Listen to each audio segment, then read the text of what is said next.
Hello everyone, welcome to my live stream. My name is Denise Hutchins and I'm broadcasting to you from Studio Mikarts. Our charity of the month is the Rat Retreat.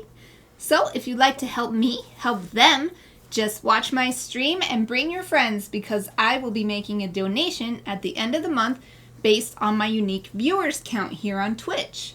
You can also donate directly to our fundraiser, which has actually already met its goal thanks to the wonderful Wolf, but we can always exceed the goal, so please, if you're able, donate to that. It's Wednesday, which means it's time for illustration. Yay! More progress on this piece, which is my summer Gryphon piece. It's the last of my seasonal Gryphon series, and it's going to eventually be reprinted as a greeting card. So it'll be a half-fold greeting card. It'll fold along this line. This will be the front part of the greeting card, and this will be the back part of the greeting card. We've been working with watercolor a lot recently, and that's what we're going to work with some more today. We got all the base colors done last week, basically.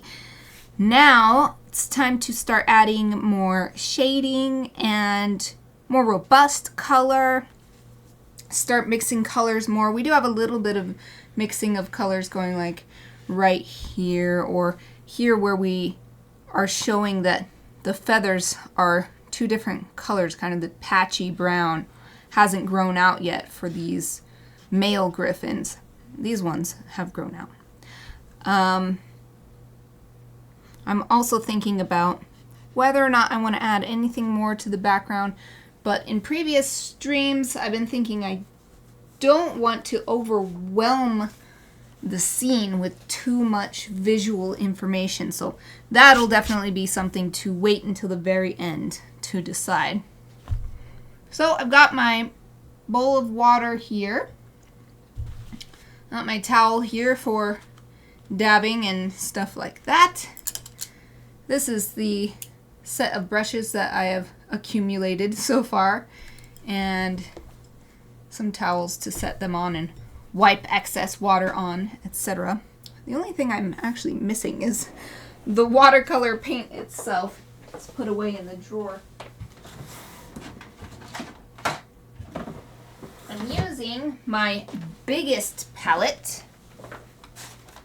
and I'm glad that I decided to. I got the big palette out so that doing the initial wash of color on this page would be really easy.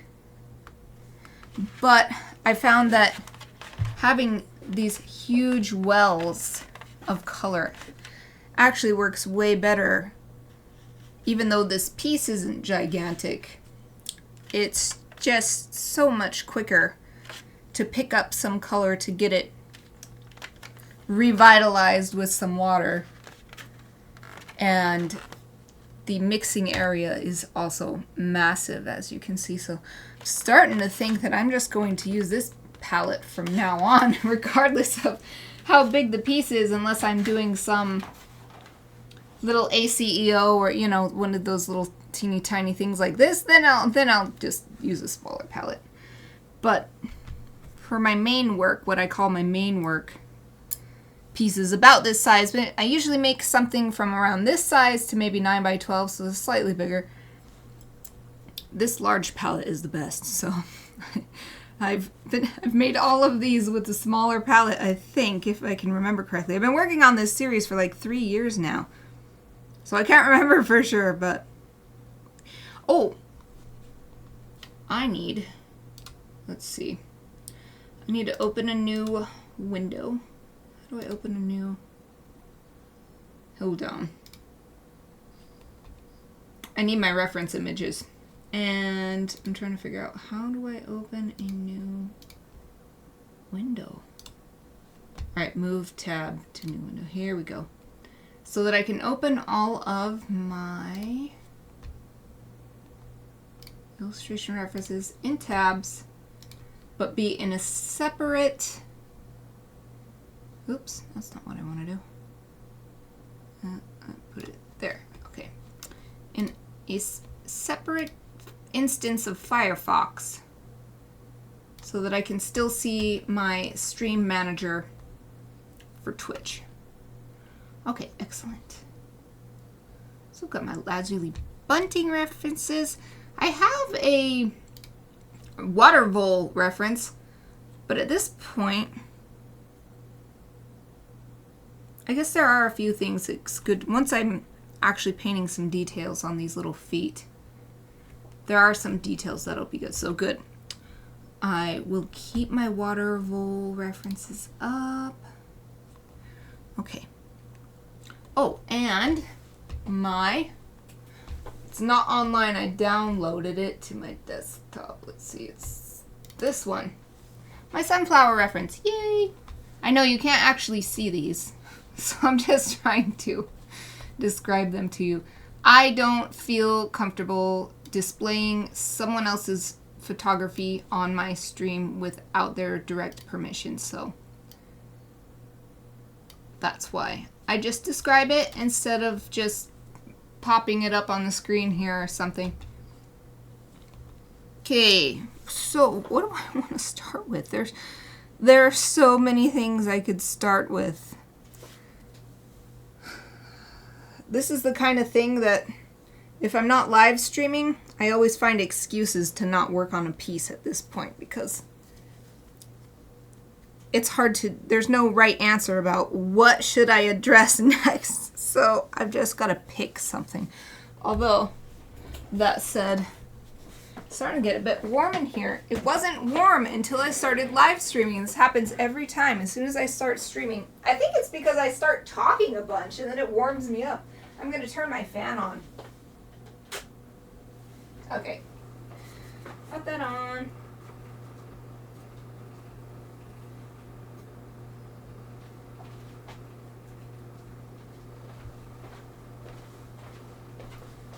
I have to walk around back behind my desk to turn that on. Oh, Exie is here. Hello, Exie! I'm sitting down, so I can't wave yet. Scooting my chair in. Hello, Exie! Thank you for joining me! Yay! So glad to see you. I hope you had a great weekend. Anything fun happen? Any new developments on your worlds you've been working on? Taking a drink of water. Help cool me down a little bit more with some water, too. Oh, you're welcome. Always glad to hear it. I'm good, too. Thank you. I'm especially good. Well, it looks like it's breaking up off in the distance, but I'm especially good because the clouds came in, and we've had like 2 weeks of almost nothing but sun, and people say blue skies with this happy voice, and I'm like, I hate it. So I am so stoked. I'm just looking out my window right now. It's all gray. It's not gray like it's imminently going to rain, but it is really dark compared to what it's been. And clouds and rain, snow are my favorite, so I am in an excellent mood today. Oh, what the heck? That's epic. You have both. I assume, did you make them animated? You know, like they have the arrow, like for Earth, we have these arrows that show. I remember in my oceanography class, they have like arrows that show the jet streams in general and the currents. Or is it like a static map and the arrows are just like on there? For summer and winter, that is so epic. Just arrows, no animation. That's fine. I think either way, that is incredibly deep thinking about your world, and that is an awesome thing to think about too, because that totally affects like everything. Like for us on Earth, the tides and the moon, the fact that we have the moon is the reason why we have tides, and there are animals that exist thanks to the tides, you know, like they live in the little tide pools, and anyway, that's amazing. I have not thought about that for my world yet. Thanks for the good idea. Good idea. Wait, tell me how How did you, what was your process for that? I'm very interested. That's awesome. That's true world building. Incredible. I still don't know where to start on this piece today. Because I usually start with the darkest color. No, I start with the lightest color to the darkest color. But it's kind of hard now that everything's colored in. I feel like I have several options. I could just start from the upper right corner, as I often do, because I'm left-handed, so that way I can see well what I'm working on, and then also my hand doesn't go in the paint. Or I could work by object. Work on each of the sunflowers, which is how I painted the base color, and then work on each of the Gryphons. I could go by color and do, say, all of these dark feet for the Gryphons, then all of the light feet for the Gryphons, and like all the yellow, then all the orange. But I've got to pick a method, and then that way I'll just stick with that for the rest of the piece. I'm thinking about it. Thinking about the pros and cons of each way of doing it. Basically, what I don't want to end up doing is forgetting a little section or something.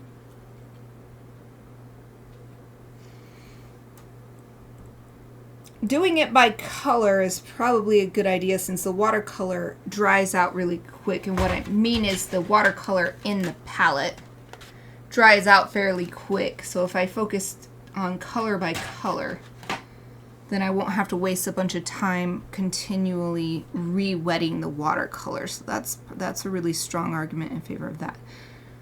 So maybe I'll do color by color and start from this corner and work my way that way. Yeah, I think that's a good idea. Okay. I just realized right here, you might even see a little bit of these sunflower rays behind this. This is a single feather right here. These ones are all whole bunches of feathers. And even right here, they'll be like skin and bones. So you can't see through it. But these single feathers are fairly translucent. We might be able to see like this stalk coming down through here. I want to keep that in mind. Oh, let's see. Current follows land masses world rotation. Yes. Applied the same patterns. Following world building YouTuber. Oh, such a good idea. Yeah. Have a sensei. Have a world building sensei. It's so smart. Yeah, nobody has ever. I guess I've never really read a book about world building. What I've read a book about, or I'm reading books about, writing a story in a fantasy world, and it mentions, that building the world is important. Here's some ways to do it through your writing, but doing these practices that you're doing, Exie, I think are an excellent foundation, because I've been working on my first round of sort of markup. I'm calling it markup on my manuscript, and I'm really realizing that sometimes when I've written, because of course I wrote and I had nothing. I started with 0 and then I wrote it. Now I have something and I'm seeing where there's holes in the story. Like, I have not really described this first location where the very first scene occurs.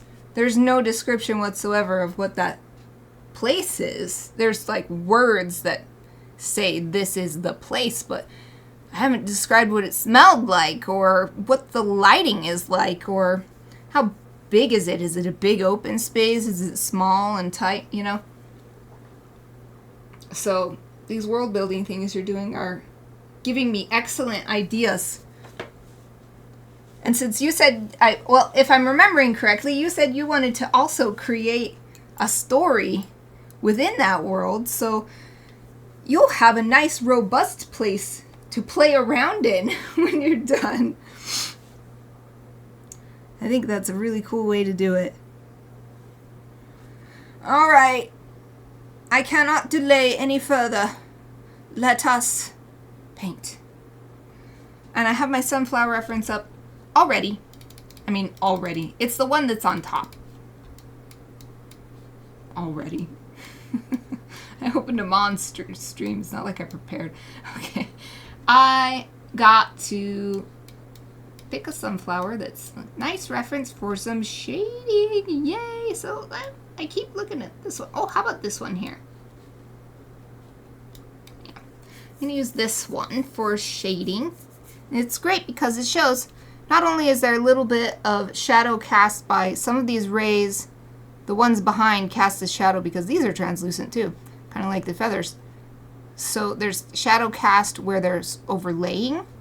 Also, the disc in the middle is casting a shadow here. So that's what I always use reference if it's available. Oh, awesome. Hold on. I said I wasn't going to delay anymore, but I lied.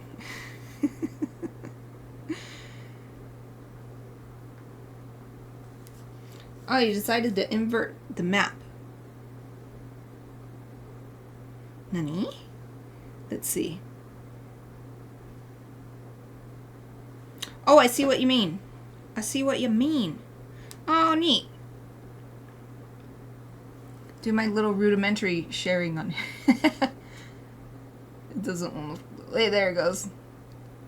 That's epic! These big... Using my paintbrush. There's no water on it or anything. These big ones, are these the airflow? And is this like... Or is this the airflow? Wait. These are air, and this is the water. Yeah, it's gotta be. Yeah, this part in the middle, I was like, oh, it makes so much sense when I learned in oceanography about this. Because the Earth turns like this way, so of course around the equator, the waters turn out because it's going like this, and the water doesn't turn exactly with the Earth. I'm probably not explaining that well, but I love that you included that here because it's completely logical. It's just physics, but the Earth is so big and we're so tiny that it's hard to think that, oh, that actually works on a massive scale as well.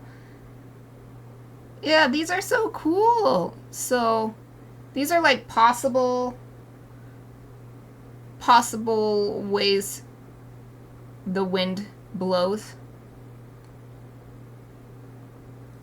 And then this is the equator again. So cool. Well, yeah, and here, it's happening again here. I see you put these arrows. Oh, I'm not holding it right. I see you put these arrows going this way from the top, but going this way from the bottom because the Earth is rotating this way. Well, this Earth, your planet. So neat. That is awesome. Thank you for sharing this. Thank you for sharing all of these. Ah, it's so cool. So cool. Okay. I keep procrastinating and I'm like happy to do it. Orange is high pressure. Oh, got you. Orange is high and the greens were low. Okay. Yeah, makes sense. Man, that's awesome. And we never think about how much that kind of thing affects just everyday life. Like me being happy about the clouds today. It's like not random. It's not an accident that clouds came. It's all part of the mechanism, the physics, and the interactions of all these different natural forces. Okay, what am I seeing for the shadow color? It's interesting. It doesn't look all that yellow. To me, it looks kind of green. And maybe it's actually some of the green because there's so much greenery around all of these sunflowers that it's shining in. So I'm going to see what happens if it'll turn blue. I'm trying to think. Okay, so I'll definitely start with my cooler yellow because that's already tending towards green, the cooler yellow. So I'm going to wake some of that up. Oh, let me read this. Oh, you'll find out where rain, where the climate is, different kind of climate. Yeah. Yeah. And then if they end up in places where you wouldn't want to live, that's where the story happens. So you're like, and what happens if they get stranded in this desolate mountain area or something? Exciting.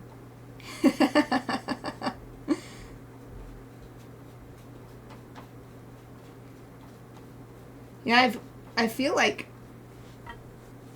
for my world, for Gryphia, I imagine it as one big continent, but it's also divided by a huge mountain range from the north almost all the way to the south. And then on the eastern side is more greenery and,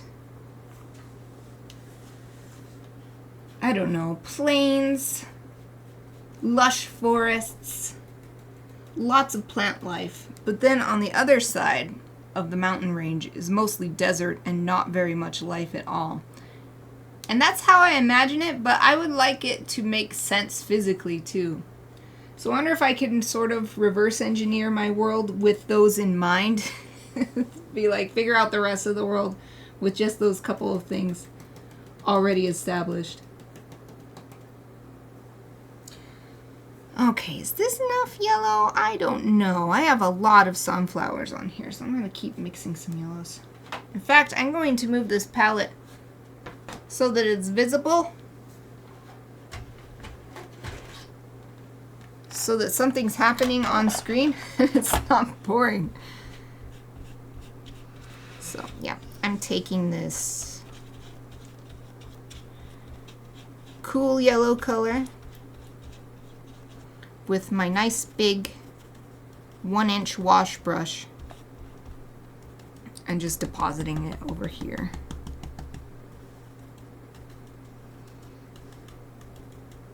And I'm thinking what I'm going to do. Oh, there's a little hair in here. No little hair. Get out of here. Thinking what I'm going to do is add a little bit of blue. That will cool it even further and will start to give it that green hue that I'm seeing in the photo reference I'm using.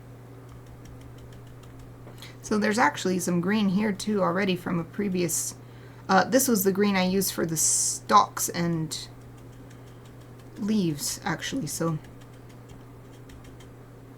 is this gonna be enough though? I don't want to end up with not enough color. So I don't want to add too much. This little hair keeps coming back. I'm trying to deposit it in the water. Okay, I think it's gone. I tap the brush on the end like that to try to get as much paint to come off of it as possible.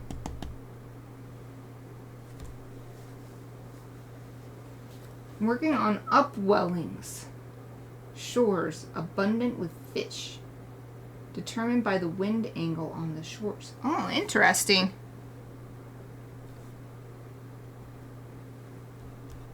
So very lively seas.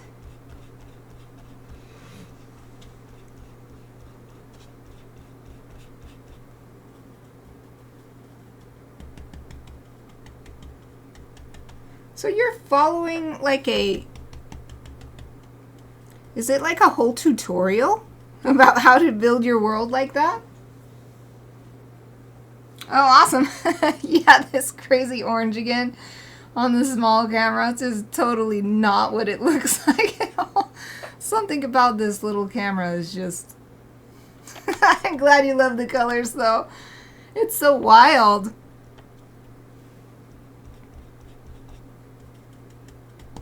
It's like this camera is on something.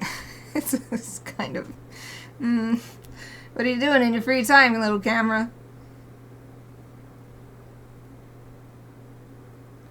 Okay, so I think I have enough yellow.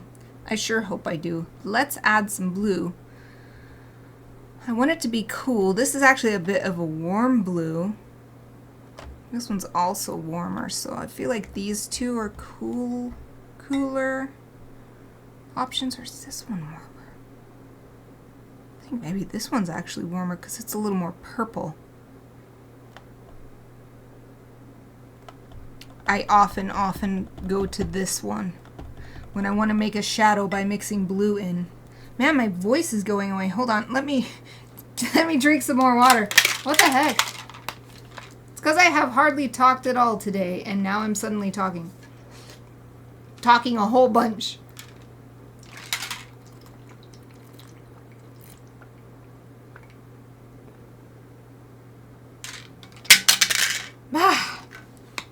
Well, that's it for that bottle of water. I'm gonna have to get some more on my break. Okay, back to rinsing out this brush. I want to rinse out the yellow so that I don't deposit, or at least I deposit as little yellow as possible into this blue well.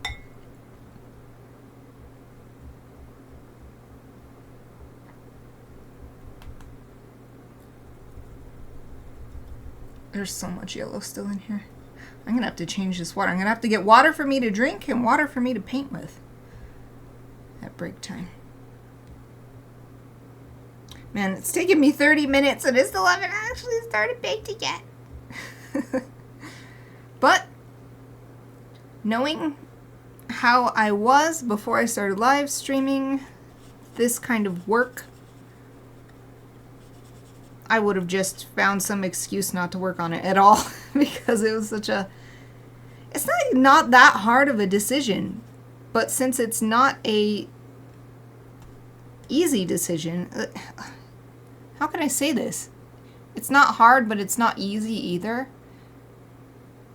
Okay, this is what I'm saying. By not hard, I mean there's no high stakes. But it's also not easy, maybe for the same reason. You can't find any strong argument for one option over the other, and that's why it becomes a difficult decision. Yes, that's what I'm trying to say. That's what I'm trying to say. This is really close already to what I wanted.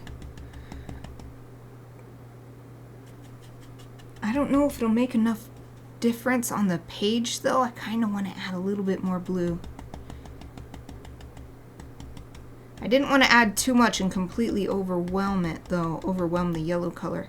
Because if I add too much blue, it'll just look like green.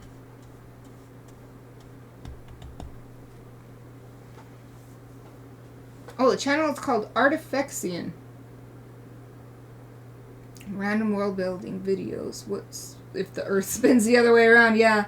Ah, what happened if the interesting. Oh, wow. Awesome. So these have been working on 2 years? That's incredible. That is super cool.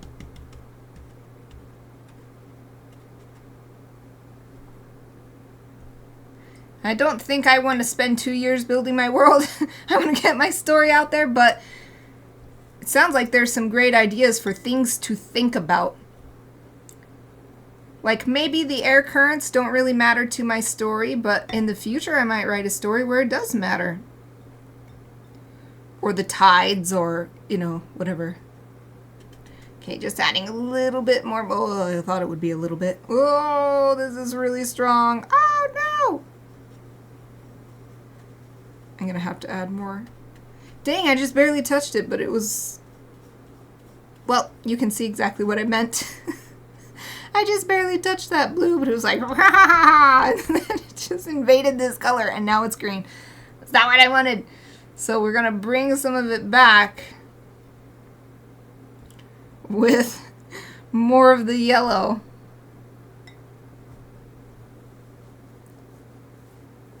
You're rushing. You don't want to wait either. Nice. We're of the same mind of that. Oh, yay. I'm glad you think the color is lovely. I love this blue. I think this blue is my favorite of the lot. There's 4 of them in this watercolor set. But this one is, I think that one is actually called ultramarine blue, which there's no way it's actual ultramarine blue because traditional ultramarine blue is made out of gemstones. And that's why, historically, only the most expensive paintings for the highest level clients would use ultramarine blue. And so when you see those super old paintings with a ton of blue, that means that, and everybody knew it at the time too, that is like, whoever commissioned it is super rich, super important, and that they thought the subject matter was super important and worth spending the money on and all that stuff. I'm sure this is not this is not made out of such precious gemstones. But the color is lovely. Even though blue is my least favorite color. Okay, we gotta bring some of the yellow back though. I don't want it to be fully green like that. So sucking up as much yellow into the brush as I can. This cooler yellow. See if this is enough to bring it back.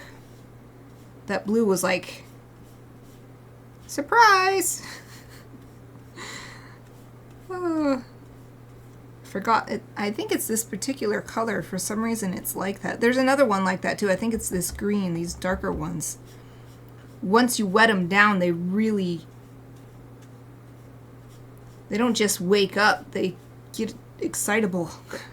The other colors, you have to work them a while, and finally you can get enough onto your mixing area or whatever to be satisfying. But these ones, you put a little drop of water and it's a fiesta. The more you know, right?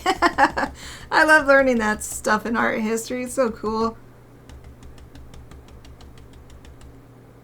Another thing about ultramarine, it's called ultramarine because ultra means beyond and marine means the sea.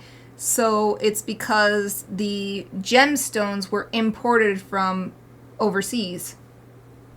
So that's why it's called ultramarine. I am becoming much more happy with this. One more round of yellow. Let's add just a tiny bit more yellow.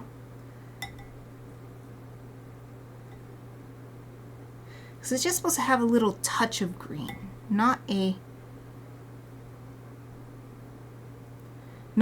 green. Okay. Load up the brush with water. Get it in the paint well.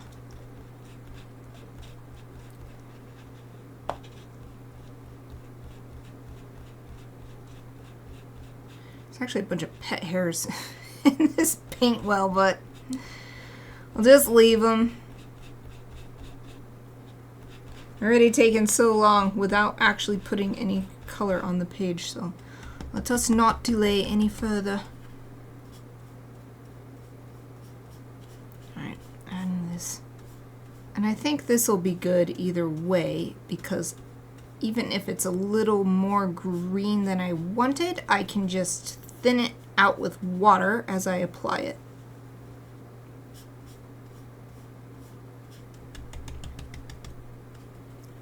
Now, let's call this good.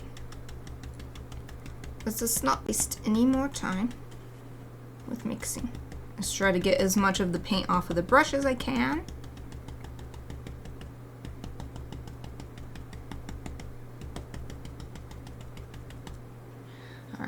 Say that's good. I'm going to set this here.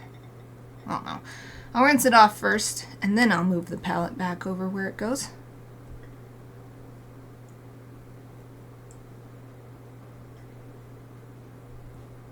Yep, I'm definitely going to have to change this water.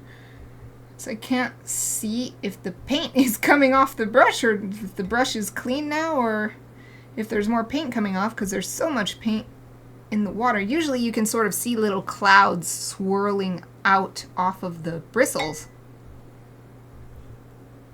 as you rinse the brush, and I cannot see that. So hopefully that's good enough. Just wipe it on this towel. Okay, so I'm gonna put this back over to my left.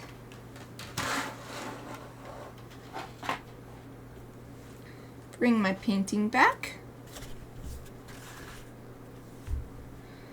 And I was going to use this size 4 brush. Yeah, I think that'll be good. Just start in the top right, move my way over. Adding first level of shadow color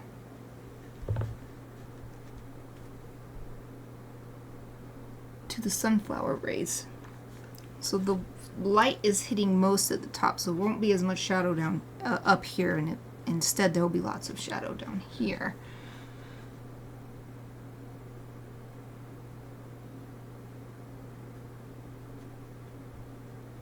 There's lots of shadow at the bottom because the sunflower disc is casting shadow. And I need to keep in mind that the Gryphons will be casting shadows too. That's going to have to come out of my imagination. I don't have any Gryphon reference photos. I have the bird references and the water vole reference, but none of them are on sunflowers.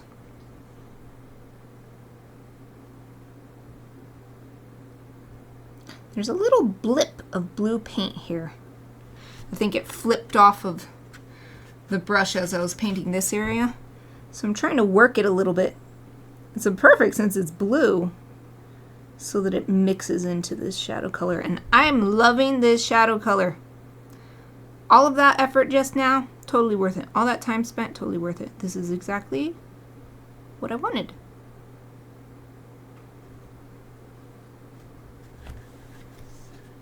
Just for the first level of shadow, it doesn't look like anything.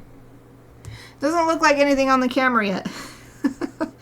It's reflecting the light, but it will definitely make a difference overall. Oh, thank you, Exie.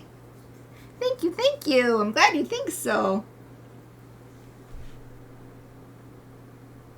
I'll be really excited if I can finish this month, but I'm not going to hold my breath. So I've kind of gotten used to how long it takes to get these done, because this is the third piece like this that I've done this year. The winter one was already fairly well along. And then the birthday Gryphon, I started from scratch. This one, I had a little bit of preliminary work done, but nothing for the final image. So this will probably be more like the birthday Gryphon in the amount of time it will take. Alright, so this Gryphon casting shadow, so I think I'm going to apply this color to all of these lower rays.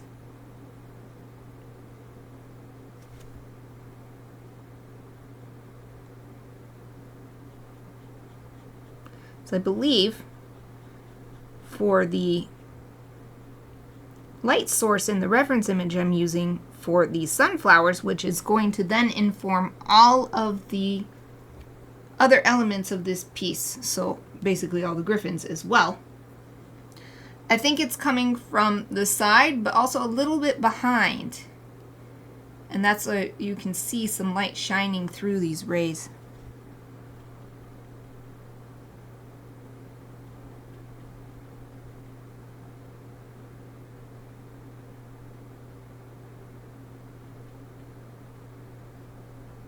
I'm so glad. I thought I would have to really water this color down or something, like it would be too much, but it's actually perfect.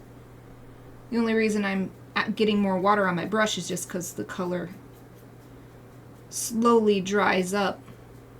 So I'm using it to add more color to the patch of color that I mixed. Add more water to the patch of color that I mixed.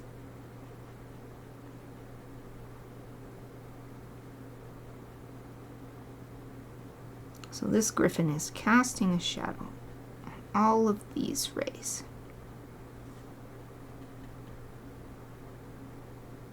And it's so nice because watercolor is translucent. We can still see this orange color that we mixed in, what was it, last week or the week before?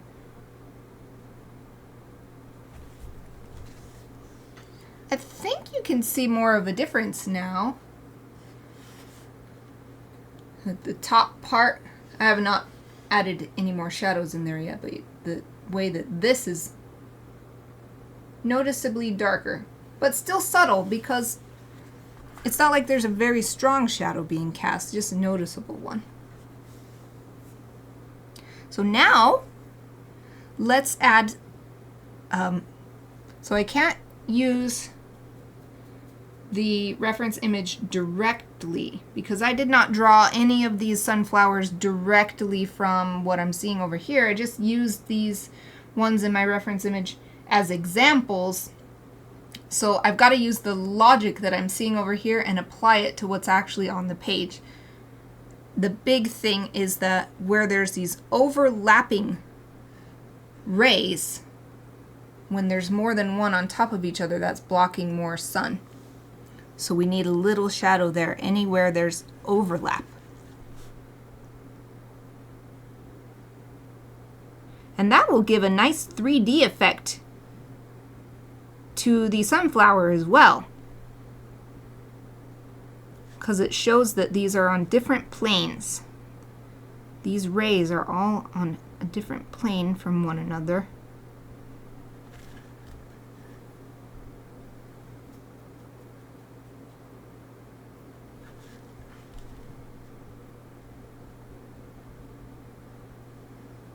I don't know, maybe even later I might add a second level of shadow for, like right here, there's 3 layered on top of each other.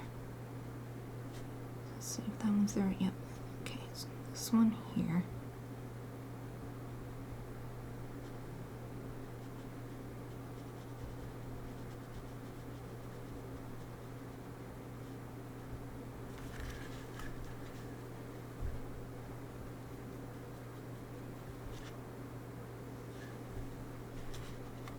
I'm just looking at, I gotta turn it to access this nicely.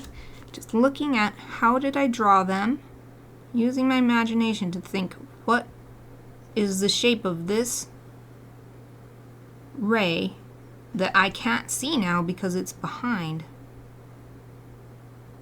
this other one, and then apply the shadow based on that.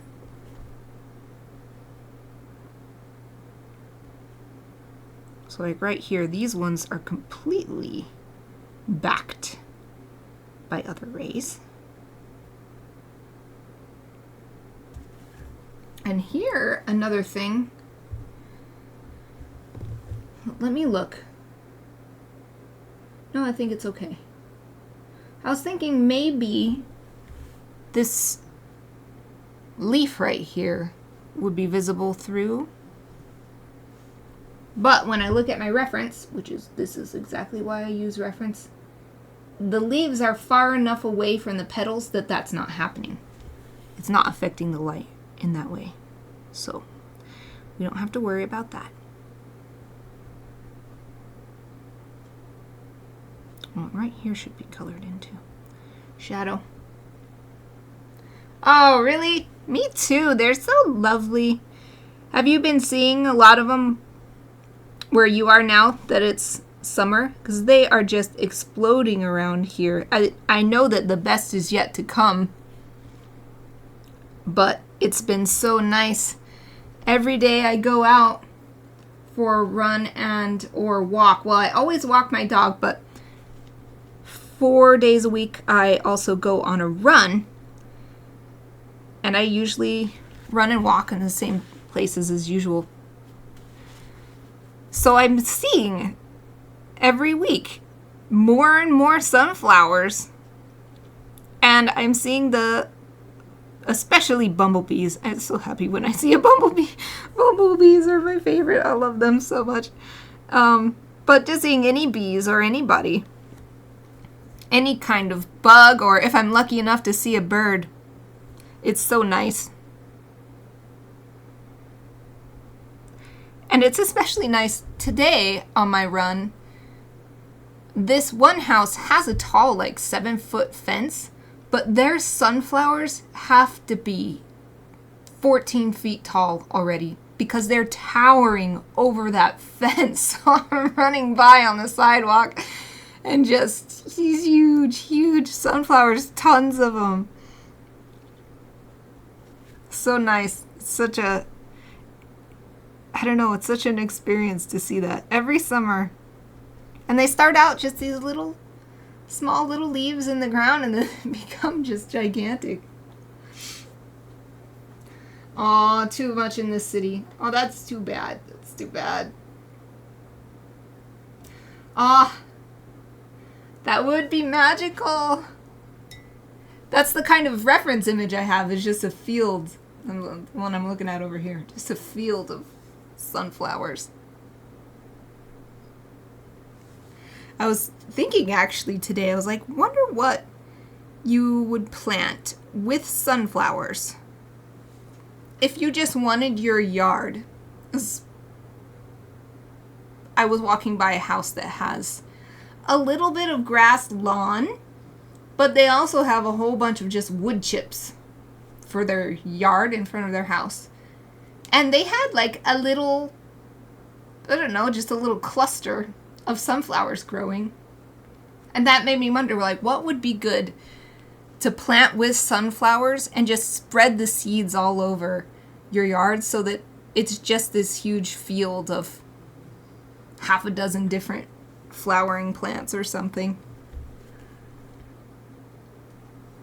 Not that I'm gonna do that or anything. I just wondered it.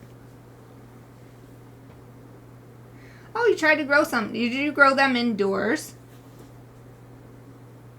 I did some dwarf sunflowers. Oh, I think I shared it in the Discord. It was like last year or the year before. Yeah, they bloomed, but it's kind of sad. It's sad when the plant is done. I'm like, oh, well, that's it for this. They just grew to be like a foot tall, and the little blooms were only, the flower part was only about this big. It's little tiny. Oh, you did them on the balcony. Yeah, I think it depends on the breed. Because I'm pretty sure the sunflowers that are grown for seeds that are for humans to eat are those like huge, massive ones that are like, the sunflower head is like bigger than my desk.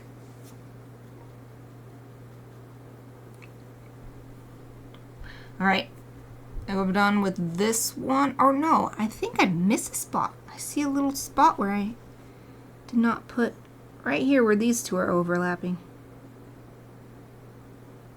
There. It's just a tiny little sliver, but there. Okay, I think I'm done with this one. I'll hold it up so you can see what I was doing, because I don't think the difference is very strong. And then with the lights, they come straight down and it really shines and you really can't see it, but I think you can see how this shadow is sort of showing that this leaf is behind this one, or not leaf, ray. This one is behind this one, and it's casting a little shadow because they're translucent.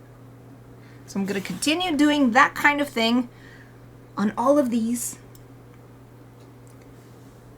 hoping that I have enough color for them all. So this one,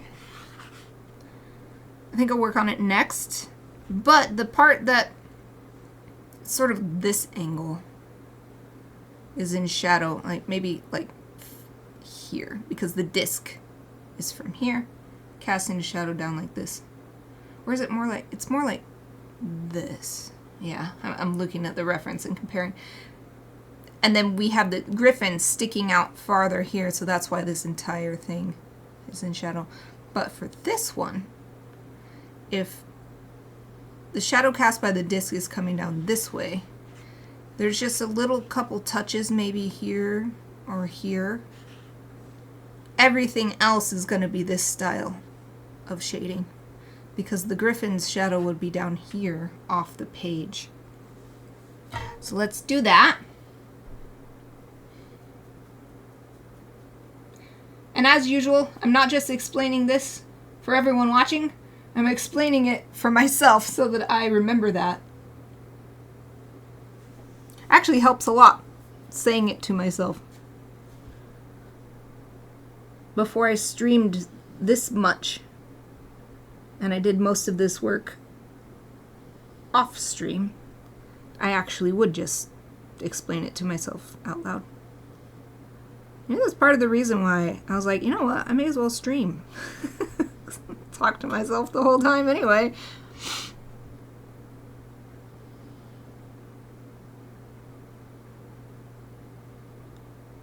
Yep, this color is great. This is exactly what I wanted. I'm so happy.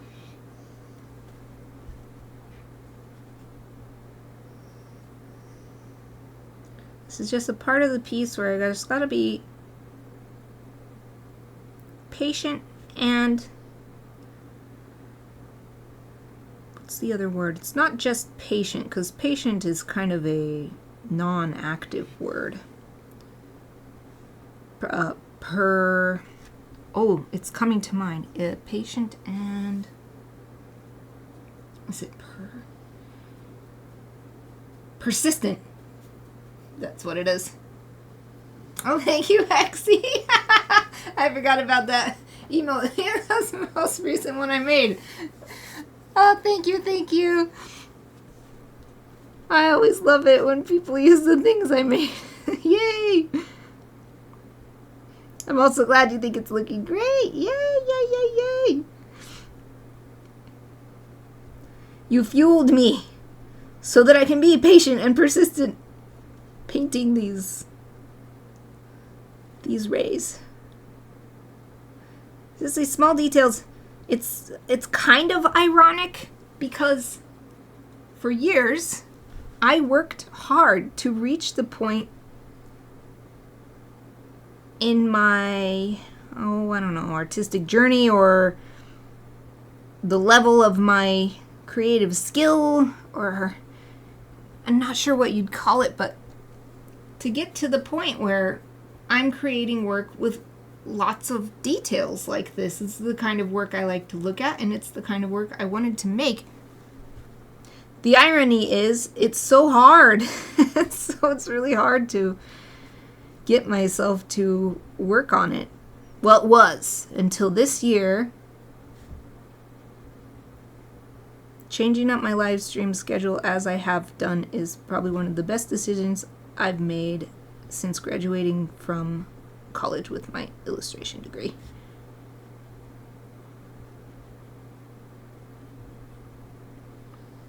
Well, I don't feel like making excuses about why I can't work on it today, or thinking of, well, maybe I'll just do this real quick and it ends up taking all day or something. It's not happening. I'm like, oh, it's time to live stream. Get the project out. Come on, let's do it.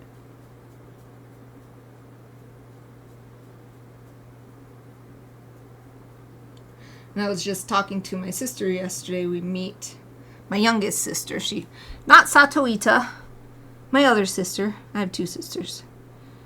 We meet every 2 weeks for mutual support, feedback. Basically, I call it our productivity meeting because we're both creative professionals. She is 1 semester away from graduating with her creative writing degree. And we actually shared several semesters going to the same university together. And that's when we started doing these meetings, I think. Anyway. Oh, shoot. I forgot what I was talking about. Oh, well, maybe it'll come back to me. What was I talking about? Wish I could rewind the live stream and see. I got so into explaining what I do with my sister that I forgot why I brought it up. We were meeting yesterday and talking about something. Lost what I thought. Well. Blast it, brain. I've gotten better at holding on to the thread of my thoughts. But sometimes it still escapes me. Something about our creative meeting. Yes, creative. still don't remember the point I was going to make. Why you stream or something?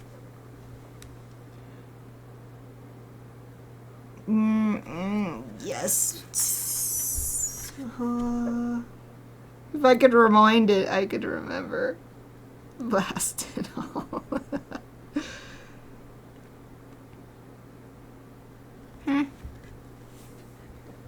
What was I talking to my sister about yesterday? Oh, I remember. Thank you, Exie. I think that helped me. What I wanted to say was,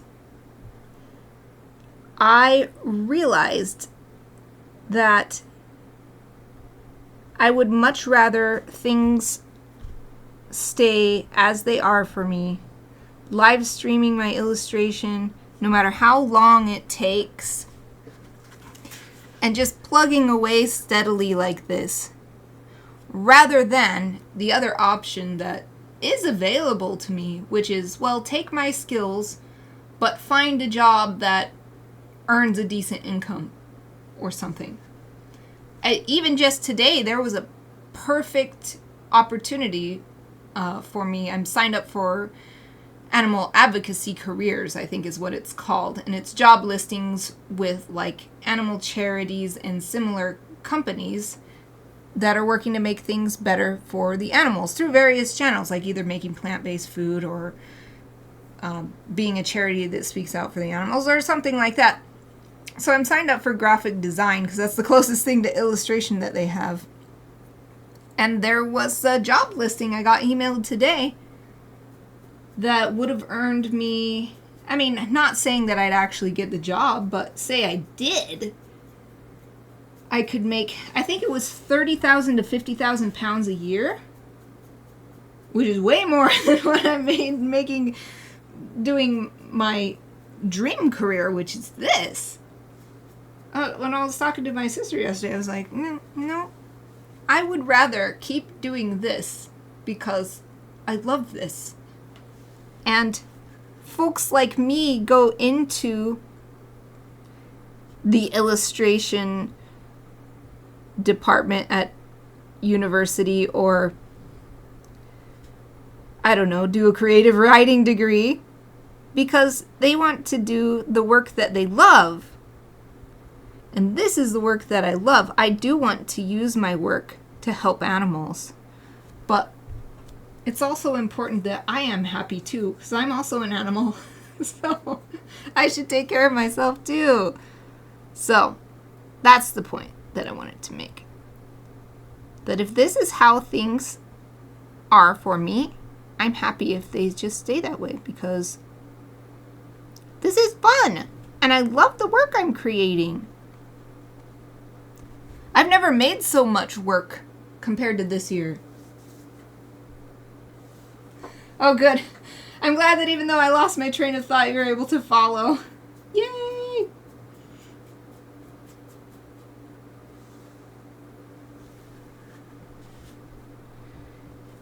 Okay, so keeping in mind this sunflower disc here as I apply these shadows, I think it would be like this. I think the cutoff where the sun is hitting and causing a shadow to come off of the disc is about at this angle.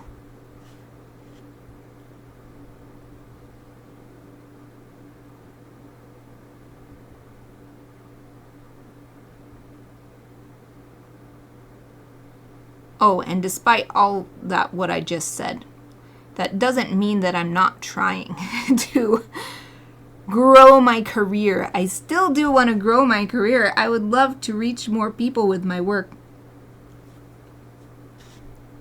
I'm just saying that I'm happy in the moment as well. I want to grow more, but that's not completely within my control. What's completely within my control is make this work.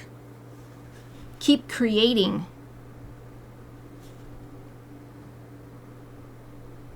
It's up to others to decide to support my work, or, you know, it's up to a publisher or an editor to decide that my art style is a fit for their project, etc. What's up to me is to get my work in front of them or have my work available online for people to see. So yeah. Sometimes I just have to remind myself that it's not all under my control, and being unhappy about the things that aren't under your control doesn't improve the situation at all. And I am quite happy doing this stuff. Especially thanks to awesome folks like Exie, always joining me every day. I really do appreciate it. I told you before that I often write, I have a gratitude list. I write 4 things every day before bed that I'm thankful for. And I often write Exie or Twitch chat or Twitch peeps or whatever. Everyone who supports me here is the reason why I can be perfectly satisfied. This is coming along really nicely, but I am worried I'm going to run out of green paint. Here's how it's looking so far with the 3 that I've finished. Here's this one that I just finished. And then this one before that. Oh, the camera's like, oh my god, I don't know what to do. It's because the blue always confuses. If I cover up a bunch of it, then it goes back to sort of normal. It's still not normal though, because look at this should be white paper. It looks blue. My hand is purple. The camera's losing its mind. And then here's the one that I started with.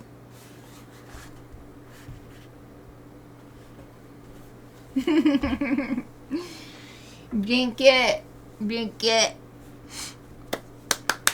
So I am halfway in as far as the first side of this is done. But it's break time, so let's take a little break.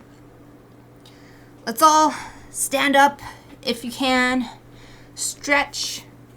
There's a little hair on here. Look at something far away. I've been looking at a close-up for a while. Just do whatever you need to refresh. I am going to turn on my Be Right Back and mute my mic, and I'll be back in about 5 minutes.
everyone, I'm back. I hope you had a great break. I feel all refreshed. I actually refreshed my 2 waters as well, paint water and water for me to drink. Actually, now that I said that, let me take a sip. Ah, it's super cold. The water I drank before was room temperature, which is warm right now. Oh, thank you, XC. Welcome, welcome. Welcome back. I actually dripped a little water on my table. Let me wipe that a little bit. Okay. Yay. We're ready to continue. So, my paint is completely dry, but we'll just keep waking it up with the water. Wow, I filled this really full. Oh, wow. I guess I filled this fuller than I usually do. I'm going to keep trying to use this paint. Hopefully I don't have to mix more. At the very least, if I don't have to mix more in the middle of painting a flower, that will be the best. So I'm actually going to go up here instead of to this one so that I can do these. Or actually, maybe I'll do this one. Actually, let me think. If I do this and then I go here. No, I think it'll be fine. Okay, so yeah, I'm going to do these top 2 first. They're super small too, so they're... as far as perspective is concerned, they're small.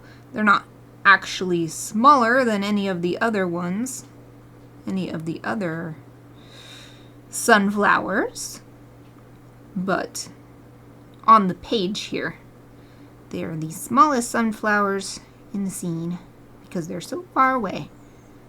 So it shouldn't take very long.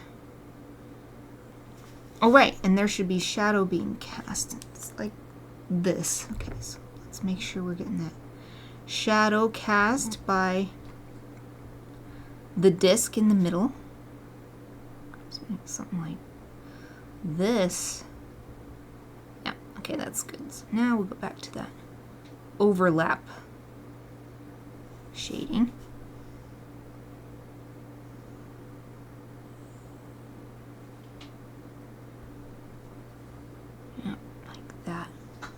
There. So fast. Next one. It's also nice. These small ones means I don't use very much of my dwindling amount of this paint. So with this one, even though every other I've been thinking about the disc casting a shadow, I'm looking over at my reference image to see, so what I'm seeing with these sunflowers is the sun wrapping around the back of the disc so that these tips are lit. So there is shadow cast like here next to the disc, but the sun is coming around the back too and lighting up from behind these rays. Okay. And now we'll just start having that overlap effect again. Ooh, need a little bit more color.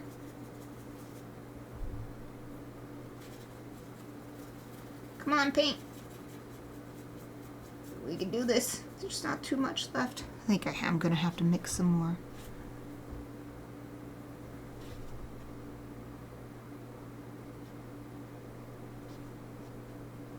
Yep, there was like no effect happening. There was not very much actual pigment on my brush. This is much better. Yay!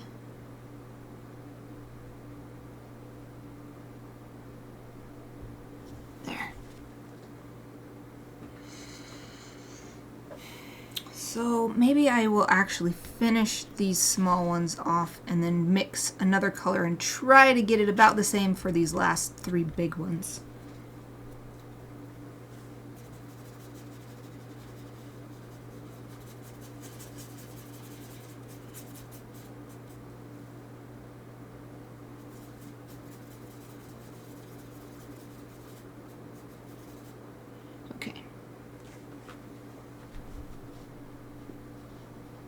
Once again, we're not seeing the area where the disc is casting shadow, so I don't have to worry about that at all.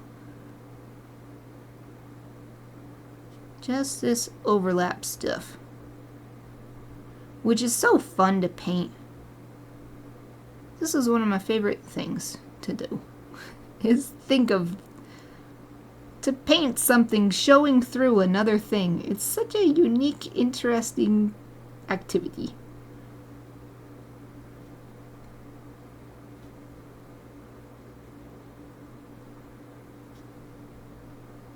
I guess because it exercises my logic, and I love logic stuff.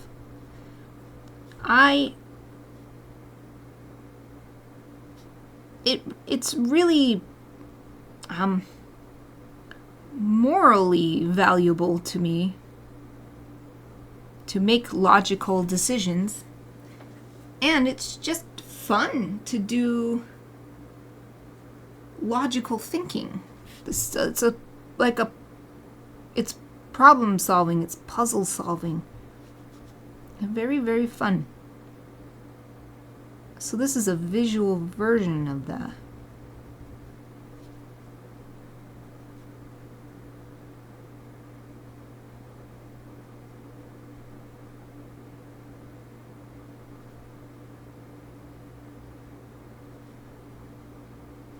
There. That's good. Okay, so once again I'm going to switch the painting over just so that it's not visually boring while I mix some more paint. So just set this over to my side. Bring my palette back over. So we're gonna dirty up this water again, but that's the point of it. So wait, I don't want it to drip down into the gray. When I start mixing on here, because this table is at an angle actually, if it drips down, I'd rather it drip down into the green than into this really dark brown. Okay, so get my big wash brush, 1-inch wash brush. Start by collecting a bunch of yellow. And it's still quite wet in this well, so it should be pretty quick. Oh, hold on. One of those pet hairs came free. What am I going to do with it? I'm going to put it in the trash. I don't want it to get my other stuff. I don't know if you can see, but the reason why I don't like pet hairs in my stuff... No, you can't even see. Oh, you can barely see. See how the paint sticks on it? And if you don't realize it, this could be sticking off your brush, and there's a little bit of paint on it, and you could do a stroke, and then, oh, surprise, there's this extra stroke at the top caused by the pet hair. So that is a big reason why I'm a stickler about keeping my stuff fur-free. Okay, see you when you get back. Anyway, I'm so glad that I got that out. I think there's another one in here, but whatever. It's fine. I got that big one. Okay. So, since the amount of color I did last time basically did half the illustration, I probably need to mix about as much as what I had. There's so much pigment on this brush now that maybe just adding a little water to the brush to get the pigment to flow off of it and onto the mixing area will be enough before I grab some of this blue here. This perhaps ultramarine blue. Maybe I'll finally do what I keep thinking and grab my box of watercolor tubes so I know the actual colors, color names. I always say it doesn't matter, and it really doesn't. It doesn't matter what the color name is, as long as I know what I want to use and which color that is. But it is kind of... what's the word? I like using the proper names for things.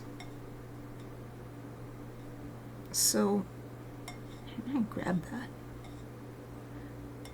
But also, that might be my procrastination mind giving me some other thing to focus on instead of working on my painting. So if I do grab it, it'll be during my next break. Come to a bargain with myself. Okay, I'm gonna remember. Oh, look, see what I meant?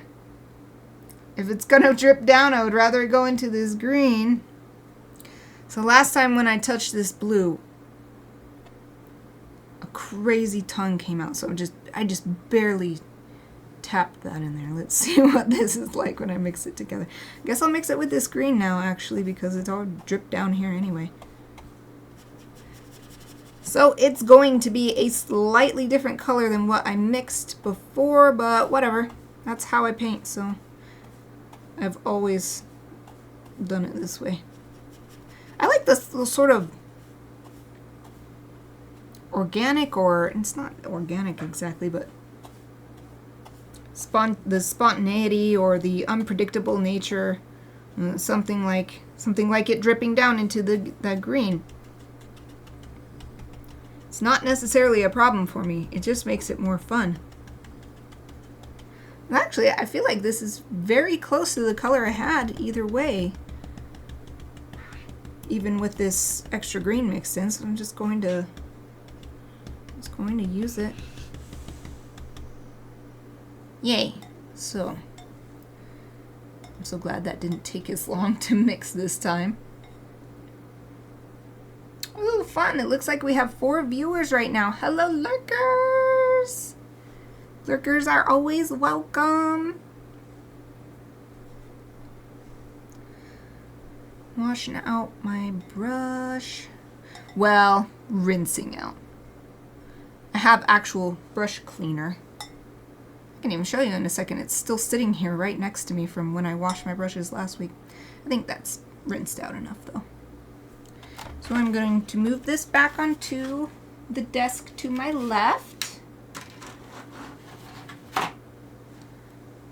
Put my illustration back in the center of my workspace. Here's the brush cleaner I use. The Masters brush cleaner. I have that big one. It comes in a...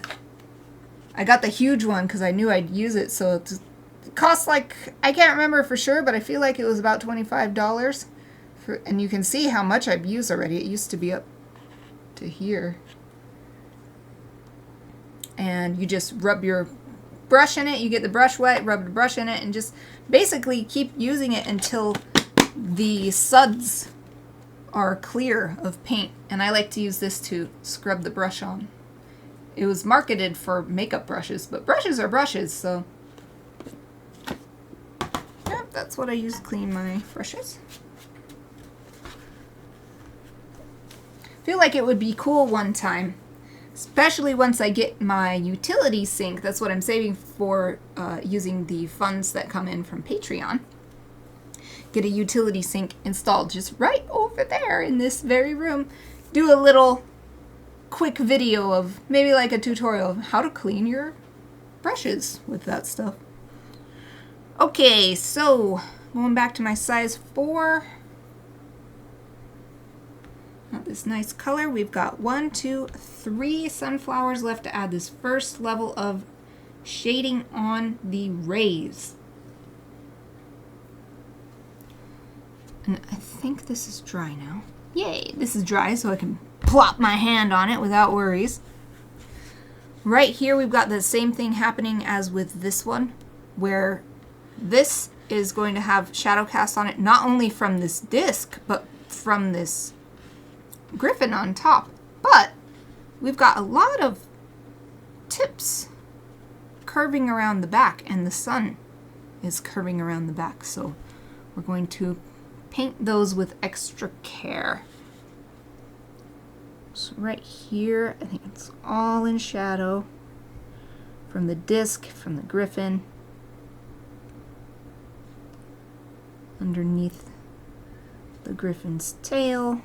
And then even right here, this one is so close, this sunflower is so close to this sunflower that even at this point, perhaps, the sun is being blocked, the light is being blocked. But as we come around here, more and more of these tips of the rays are going to be catching the light. So maybe even right here. I'll have it start down here.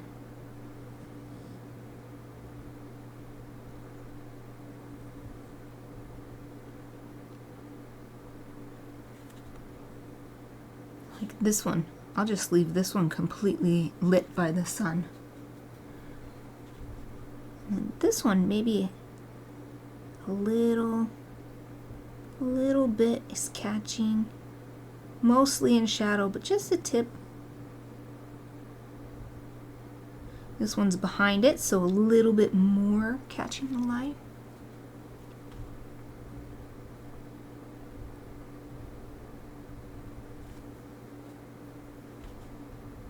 Oops.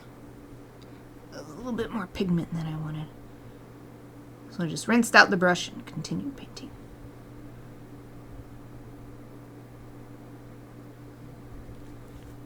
And now that we get up here, it's just that overlap that we're adding shadows to. So right here. I don't know how well you can see this in a small camera. Sometimes it's hard, doesn't really catch much, especially as I move on to this side of the piece.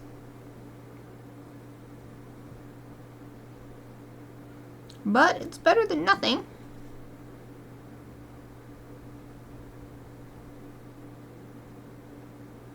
There we go.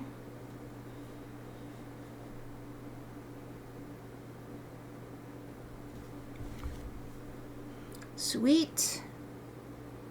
Sweet. Okay, next one, this one. Just moving right along. This one actually does have some petals exposed at the bottom. No, they're not petals, they're rays. They're rays.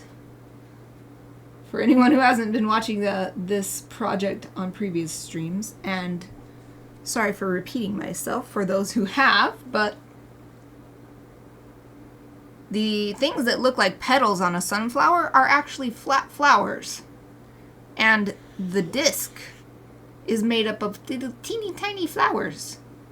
So a sunflower is actually made up of, I don't know, hundreds and thousands of little flowers, and some grow out flat and some are round and tiny. So the rays, there is going to be shadow showing down here where the disc is covering them. Well, is casting a shadow upon them. And this is great because it's going to help visually differentiate this part from these rays that are attached to this much closer sunflower. Until now, they were just about the same color this whole time. So it's hard to tell what's what.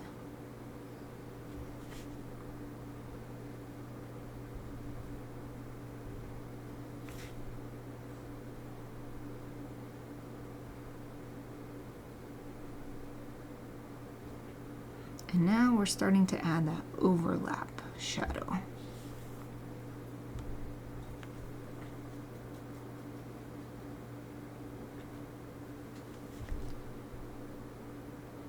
This is one of the ones I drew with fairly regular rays, so it's very easy to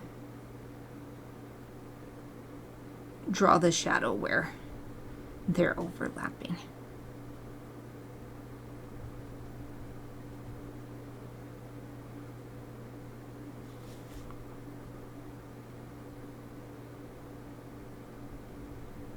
And since it's watercolor, I don't have to think about what the shape would be from two different rays sitting behind a third ray. I can just focus like right here on the shape of this one overlapping with this one, and then add and think about the shape of this one overlapping this one. Then it comes together into this resulting V shape. But I don't have to think about that V shape, it just happens. because the watercolor stays wet for a little bit.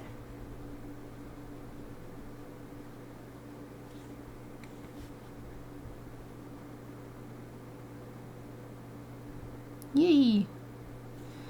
Another one done. Just this big one left. Another instance of no need to worry about this shadow being cast this way because it's just not visible. Only thing we're going to work on is these overlap shadows.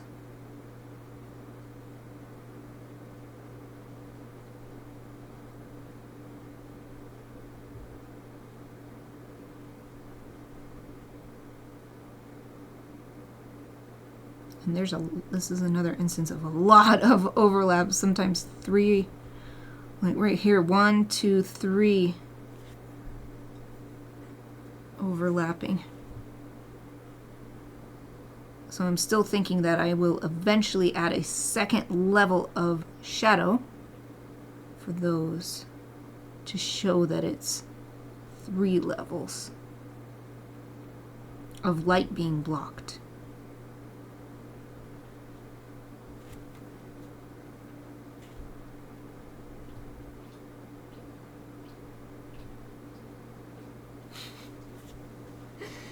You're hearing a little smacking sound. I think Aoife's having yet another eating dream. Aoife is my big dog. She's laying just under there, under the table to my left.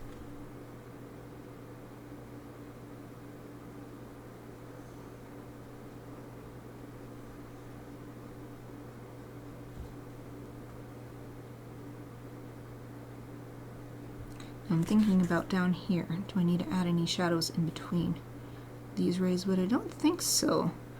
So when I think of the way they taper at both ends, I don't think they'll actually be overlapping. So that's good. Let's move on to the next patch.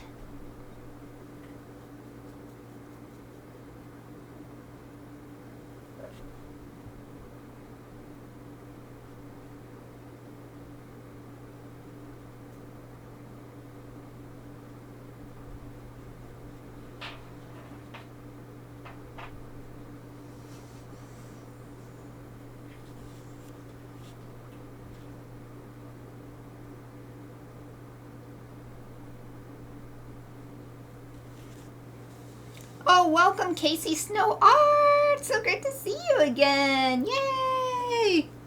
Long time no see. Thank you for your kind words. How are you doing? I'm so glad that you joined me today. Thank you. I am quite enjoying these colors. Makes sense, I realized. Because it's summer, this is my summer Gryphon, so it makes sense to make it super colorful. But I wasn't necessarily planning on that. It just so happened because Sunflower and the Gryphon, I chose a, what is it called? Lapis? No, it's called Lazuli Bunting. And they're very bright blue birds. Of course, I chose those, but I still got surprised myself at how colorful they were. Once I actually put the color on the page. Oh, nice. Yeah, thank you. So good to get the to-do list done. So are you all done then? Checked all the boxes for today and able to relax? I always fill my day with so many boxes that I'm like, I couldn't check all my boxes. And then I have to remind myself, like, you checked like 50 boxes today. That's enough.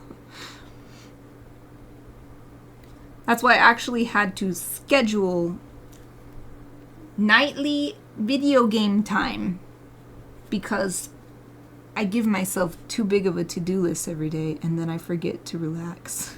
And it's hard to go to bed. So I've gotten much better at that. So you gotta relax so that you could check the next 50 boxes the next day. There's always more when you're a creative person. Creative professional. We do the same thing. I'm so glad I'm not the only person that does that. So many people just kind of, they don't make fun of me or anything, but they're like, wow, like, I could never do that or something. Yay, I'm not alone. Oh.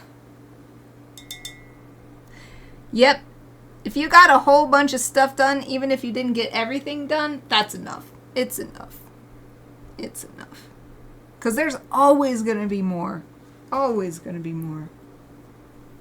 And sometimes taking it slow actually makes better results. So there's even a really good reason to not try to do too much at once. Man, I think I'm done with this first level of shadow on these sunflower rays. The only thing I might want to do is take my tiny zero brush. What I'm seeing in my reference images is, well, image, but there's like a ton of sunflowers in here. Little, I don't think they're veins, I think they're little wrinkles like this in the rays themselves. So if I take this little brush, then I can add some of those, especially on the close-up ones. I wouldn't bother trying to add them on these ones really far away. You just wouldn't be able to see them. Plus, I just can't draw it small enough. Oh, yeah, I don't mind at all. And thank you for sharing. Yeah, that would be awesome. Thank you, thank you. I just don't use social media very much because, again, the boxes. I have so many boxes, and social media has not been very productive in the results I've gotten for the amount of effort I used to put into it, so I am grateful to have someone who wants to do that for me. Yes, please do. Thank you, thank you. I'm so honored that you like it that much, that you'd want to share it.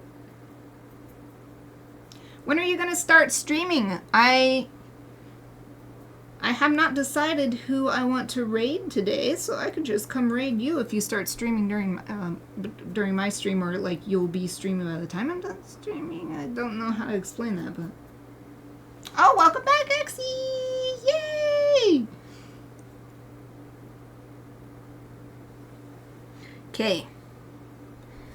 So the ones I think I'll add, these little streaks showing the ridges of the rays on these sunflowers, is definitely this one. Then it's hard to say. Let's start with this one, and I'll see how thin a line I can get with this brush.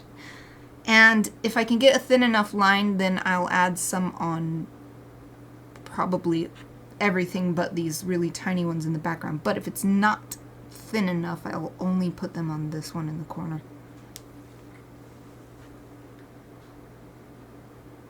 Oh! Yeah, I know. Oh, yes. So right now I'm saving up my Patreon funds to get a utility sink installed right over here in my studio. After that, I was like, maybe I will set a goal for Patreon for enough funds every month to hire a social media manager, because I actually have found a, what do you call it, like a company, or I guess you could call it company, that's specifically for artists and creatives, social media management. But the amount for their smallest package is way beyond me right now, so that would definitely be something to aim for, rather than something that would just be like, okay, now I'm gonna get this. Won't be streaming for another hour and a half. That actually, oh, it'll just be a little bit too late. Oh, actually, yes, agency. That is a much better term. That's what I was thinking of. Well, Casey Snow Art, if you are streaming by the time I'm done, then I will go find you. I'll find you. But you said the name of the company. Let me look it up. because they looked really good. It even includes like one video a month and all this like cool promotional stuff that they did for you as well. Like stuff that I wouldn't have thought of. So let's see. I'll just search social media management for artists. My keyboard. Social media management for arthritis. No. Let's see. Is this it? This looks very likely. If it'll load. Establish. I think this is it. I think this is... Oh, yeah, it is, because I recognize this case study here. So it's called The Social Media Artist. Oh, if my camera will oblige. thesocialmediaartist.com. I mean, I haven't looked around, but when I looked at their site, I was like, this is what I want. I didn't feel like I needed to look anywhere else because this is exactly what I wanted, but it's way out of my budget at the moment, so it's a future thingy. Oh, you're welcome. Yeah, if you actually decide to go with them or something, you can let me know. Let me know what you think of the service. Okay, I'm finally going to add little streaks. I'm not using a different color, so I don't know if it'll even show up on these areas with shadow, but yeah, I don't think I can get thin enough lines for the other ones. I might be able to add using ink later, because I'll be using ink on this piece at the end. But as far as using a brush goes, this is as small a brush I have. Oh, camera's out of focus. Thank you, thank you, thank you. Yeah. I'm so grateful when someone in the chat lets me know. I do my best to remember to like look over here at OBS. Be like, okay, did it come back? Sometimes this camera is like, I'm on top of it today. Other days it's like, meh. And I have to press the button every time. Thank you for letting me know it hadn't come back. I do like how subtle these are. These lines are turning out. That's what I wanted. Because this is just a little extra detail. It's not the main focus of the piece. Exactly. It's tough to stay on top of everything. Yes. Though I do feel like the longer you stream, the more you remember to do little things like that.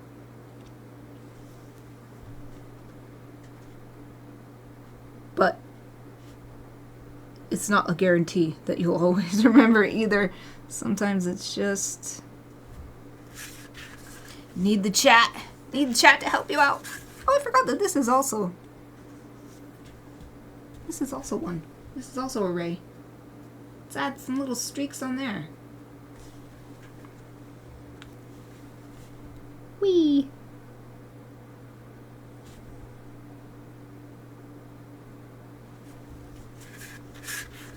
Love how this green... Well, it's not green. It's yellow with a tiny bit of blue. So I guess it's green. Whatever. It is green. Fine. It's green. I love how it's working as a shadow color. These lines are definitely too big to use over here, but they look really nice on this one in the corner. Okay. Thank you, thank you. Good luck with all your work. I hope you get plenty of boxes checked, but also don't push yourself too hard.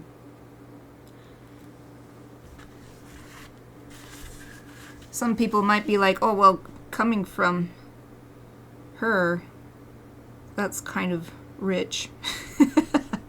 That's rich advice.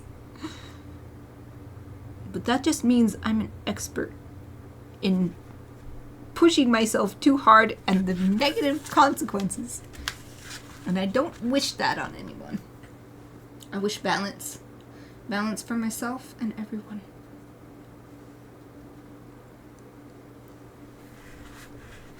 Ah, I am loving this. I wish I had a tinier brush. I mean, I do have one that is labeled tinier. It's labeled as a 000, but it's basically the same size as this. It's strange. But I'll just use some ink. Or heck, I could add it in digitally at the end, because I always add, for this series, I always add little digital extras at the end of the piece. It's a truly mixed media piece. Oh, the most prominent thing I've been adding is a layer of, not texture, but pattern. Yes, pattern. That's the word I want.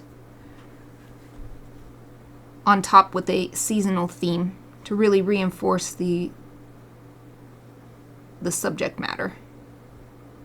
I don't know what I'll add on top of this, actually. What I added on top of spring was a sakura pattern, and winter was a snowflake pattern. Autumn was the momiji autumn leaves.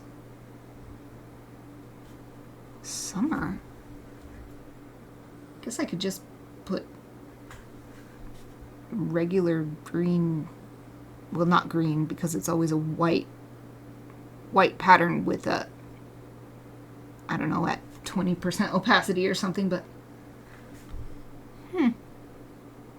could put bumblebee pattern or something.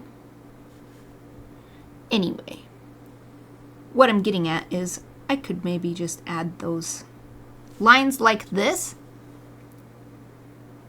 Take this color, just digitally add it, because then I can make it as thin as I want. I think I might do that. I am going to write it down, in fact, on my margins here. I hope that I remember, though, because I write it on the margin just like I did here. But once I scan it, that margin notes might be gone. But I guess I'll do it. Let's write it down. Maybe I'll forget, but maybe I won't. Put a little checkbox here too. And I'll write it nearer to the edge so that maybe when I scan it, I won't forget that I want to keep this note. So let's see. Add. How can I say this? Add lines to raise? Add lines to raise? Alright, I'll see if I remember what I mean. Add lines to raise with digital.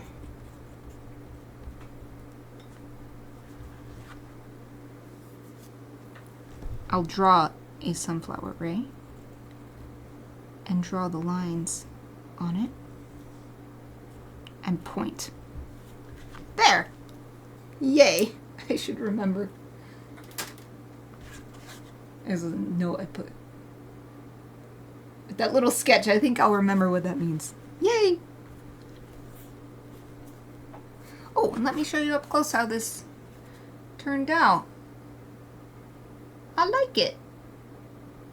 But as you can see, the lines are really quite thick, so I wouldn't want to use such thick lines on here. So that's why I'll just add them digitally, and I will be able to pull this exact color from various points and try and match it over here on these ones. Ooh, so that means I've done the first level of shading on the sunflower rays. Whew, one thing done. Here comes another decision point. Do I go to the next darker color of the rays, or do I work this whole thing? And I think now that I'm saying it out loud, I think that I should work this whole thing evenly. So we did all the base color first. Let's do all the first level of shading and then go to the next level of shading. The reason being able to see everything shaded will help inform what level I need to take further shading to. Oh, thank you, Exie. Yay! I'm glad you think so. Oh, so excited. So, let's start from yellow. Guess we could go to the orange, this orange part of the sunflower disc.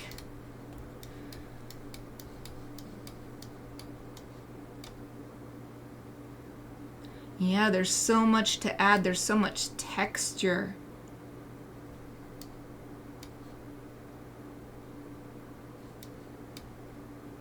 And it needs to be darker just in general. Maybe some because of the shadows, but I think it also just needs to be darker than the orange that was... You can't really see it that well on these areas because I did it so subtly, but especially right here you can see that how the orange comes out into the rays. This one too. This middle part, the disc, it shouldn't be quite so orange. It needs to be toned down a little bit. And it's perfect because I still have a huge patch. This wonderful orange that my little camera thinks is hot sauce. And I'm trying to get it in there. It's hard. It says like neon. It looks like magma. Anyway, this is the brown that I used for this. So this is perfect to just mix these up, and then I'll have a first level shadow color.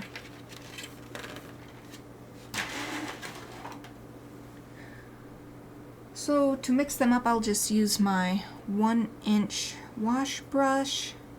Hopefully I rinsed it well enough. Oh, although,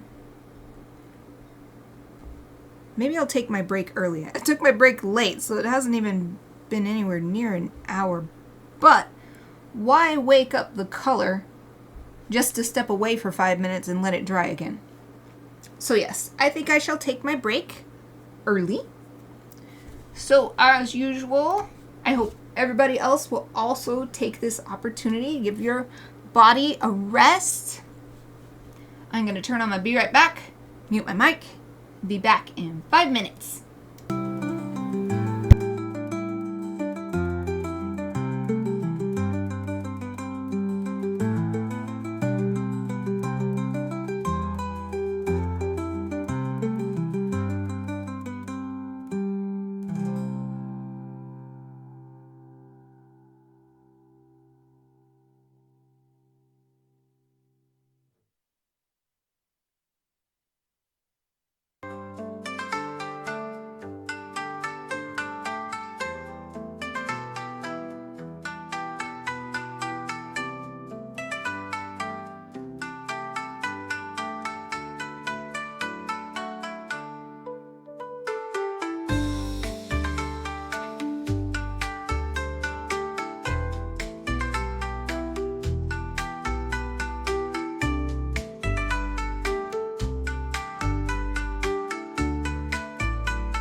Hello everyone, I'm back! I hope you all had a great break.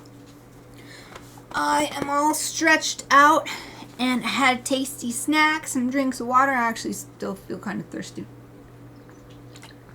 Okay, I had even more drinks of water.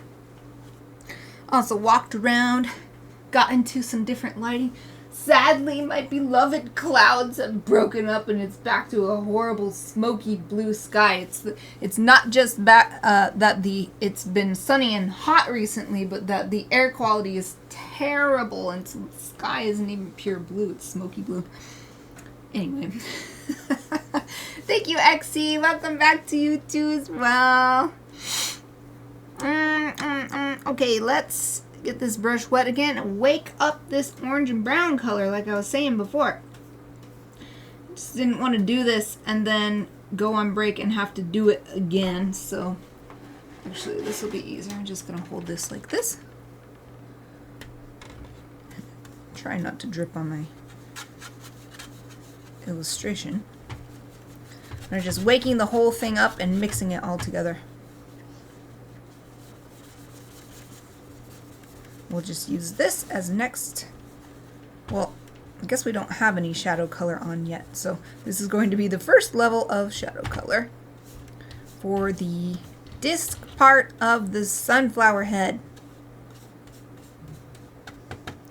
Okay, so tapping the brush to try to get as much paint to come off as possible. This is the color we're going to work with. It's actually quite beautiful. Looks more red in the camera, it seems, but it's still it's like a golden, like molten gold color. Okay, so I'm going to rinse my brush off.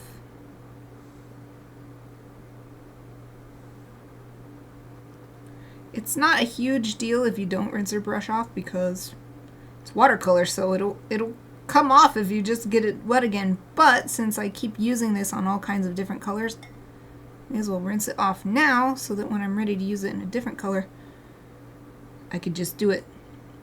I don't have to wait and clean it off and then do the thing I wanted to do. Rinse it off at the end rather than the beginning. I prefer. That's what I prefer. Okay, so what size brush do I want? This one might be too big for these sunflowers. So I prefer, if I can, to use a single brush with a single color. It's not always possible, but I'm going to try and use this one. It's a size 1? Yeah. Size 1. Though, of course, sizes aren't standardized across brands, but I have this one that's 0 and this one that's 1, and they're clearly not the same size, so it's close enough. Close enough for me. Okay, grab some color.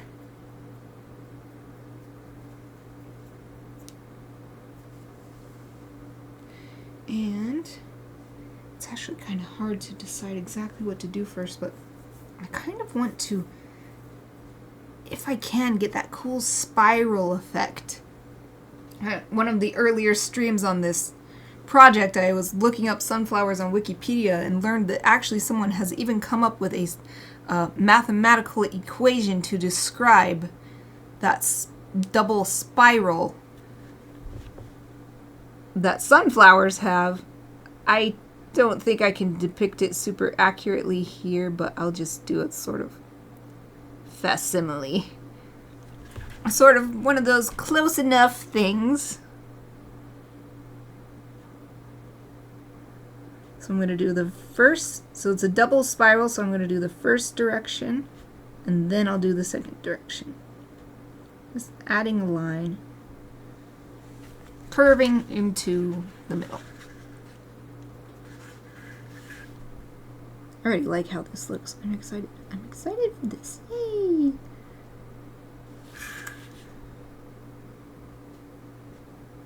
I'm sort of using the little bumpy texture that I drew for the outside part of the disc as a guide, but I'm not sticking to it super close either.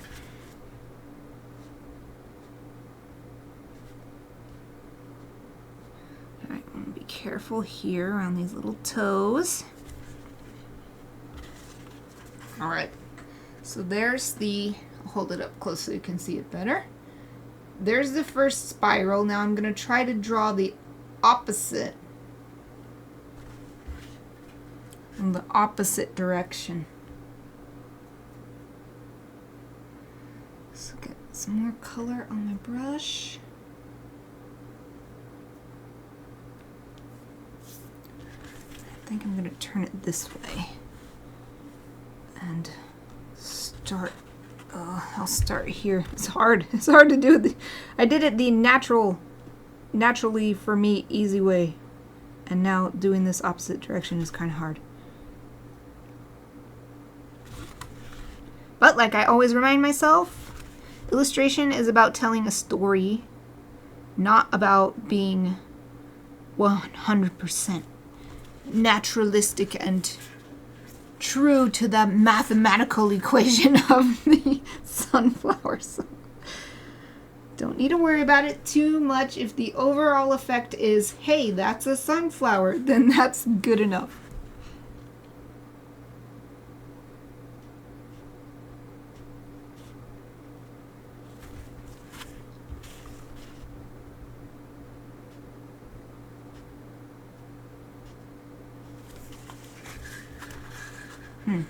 I started with the stroke at the outside edge, but I think from this sunflower on, well, for the sunflowers after this, I'm going to start from the disc, because what's happening is it tapers off toward the middle, but the middle is where there's all this dark paint anyway, so I think it should taper out to the edge.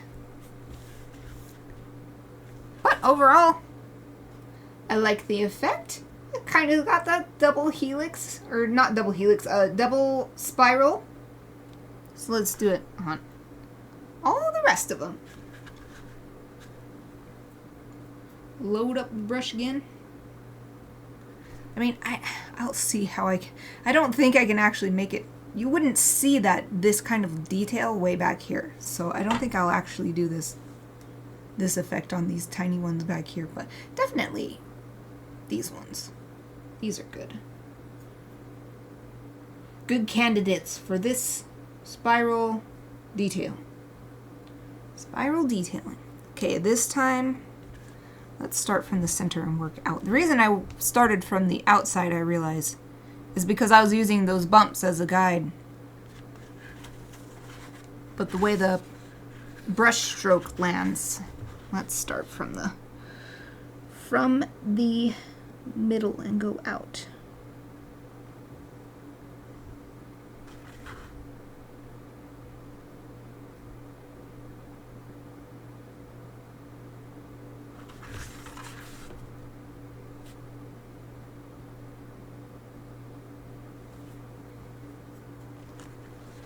Oh, thank you. Thank you. Ah, I gotta be careful. I just put my finger in the paint. Be careful, me. Hold the hand above the page. This isn't kind of hard. It's kind of physically difficult to paint these lines. Alright, let's do the opposite direction. Loading up the brush again. So the opposite would be this way. Okay.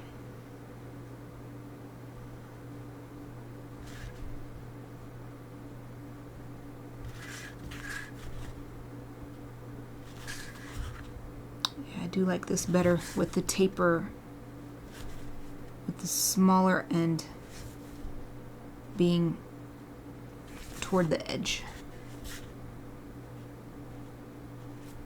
Well, we'll say the outside edge instead of the inside edge.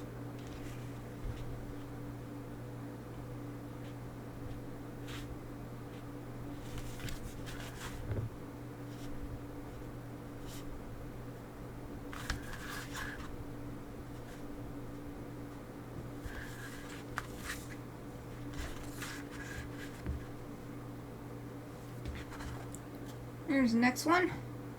Version 2. Oh, the camera losing its mind. It really can't handle. It can't handle this blue. It's so funny. I've encountered that with previous pieces as well. It just, the blue just totally throws it off. Any kind of blue.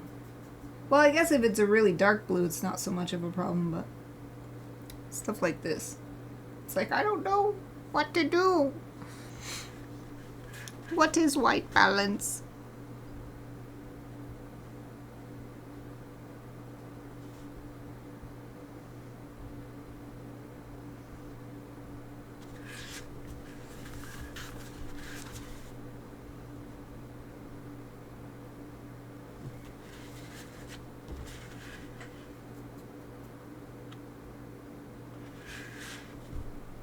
And the opposite direction.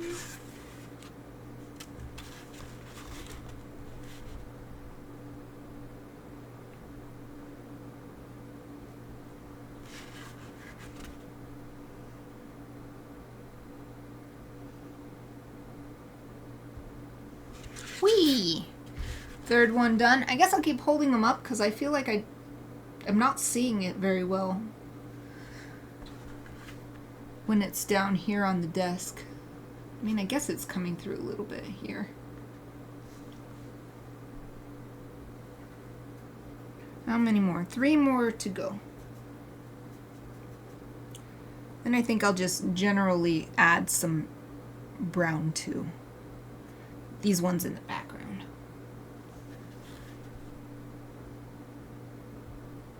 So they're just so far away. There's no way you'd see this pattern in them.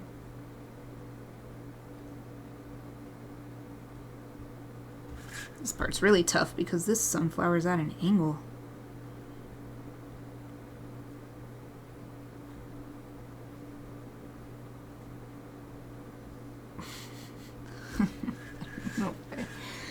If that's realistic, but whatever. It's tough. It's tough.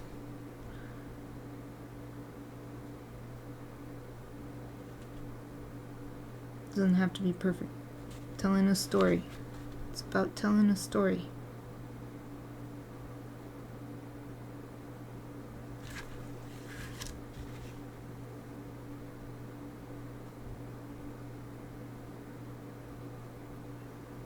Oh, man, I'm not really getting that crossover. There we go. I have to redo a couple lines. I struggled a little bit with that part. That's okay. Doesn't have to be perfect. There's that one.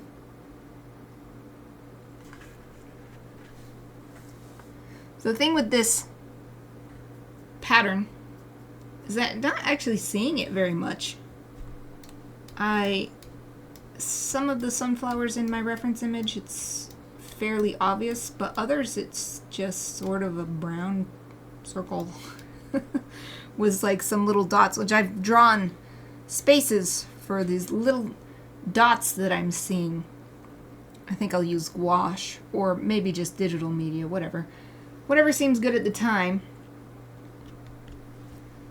But the spiral isn't obvious on every single sunflower.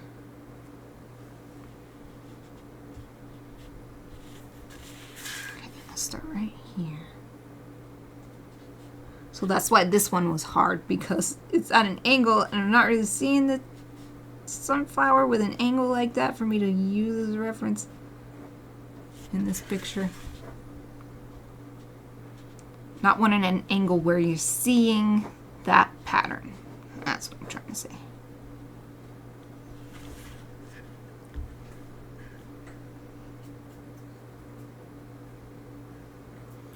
A little bit more paint.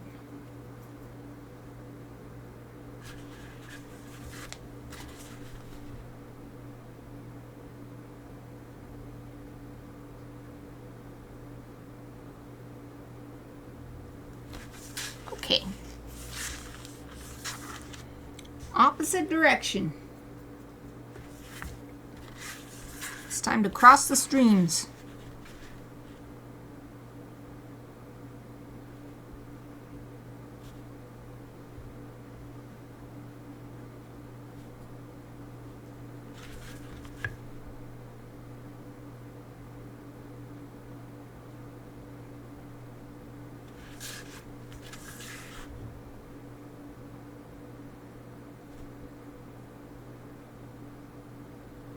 Boop. There's another one done.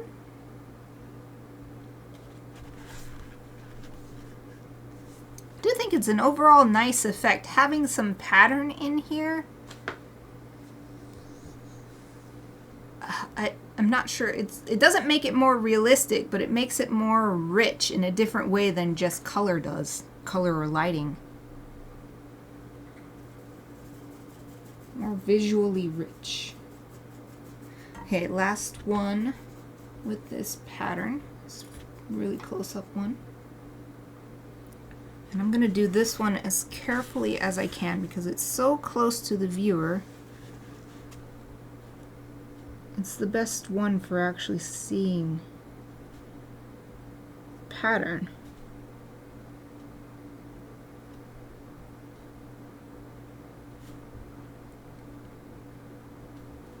Still not worrying about perfection though.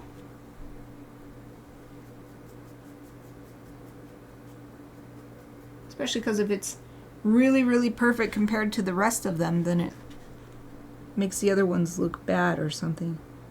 They don't fit together in the scene.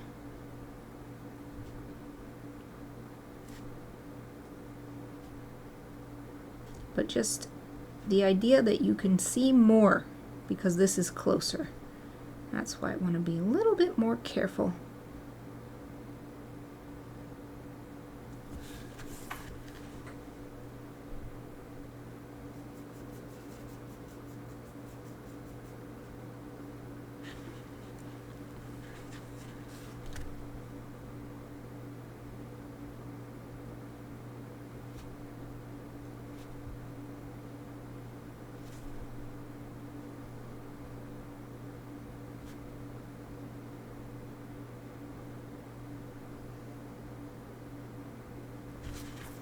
Okay, first direction done. Time to turn around and do the other direction.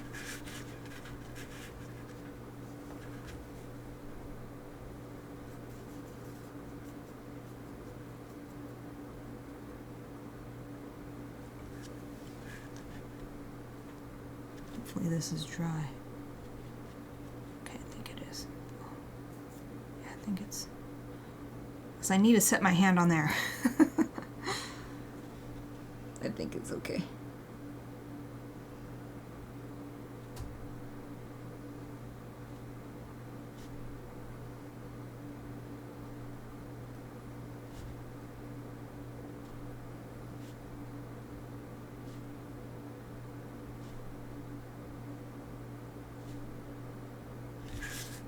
Move the page.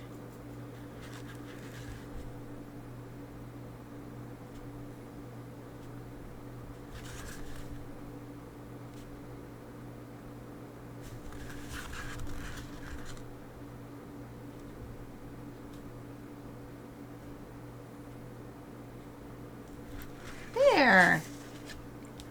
There's the last one. And since I really took my time with it, I think it turned out the nicest. But that's not all. These ones in the back, 3 of them, just need a little bit more shading. So let me look for, what do some of these look like in my reference image that are farther away?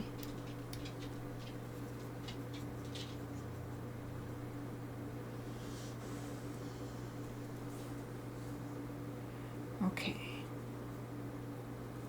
So it's a little bit different from flower to flower, but I'm seeing an outside ring.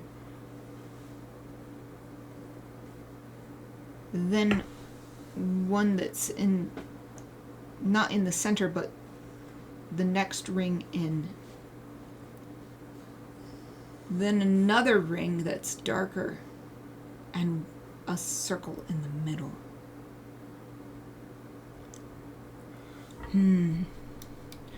What about on this side? That's just on that side of the image.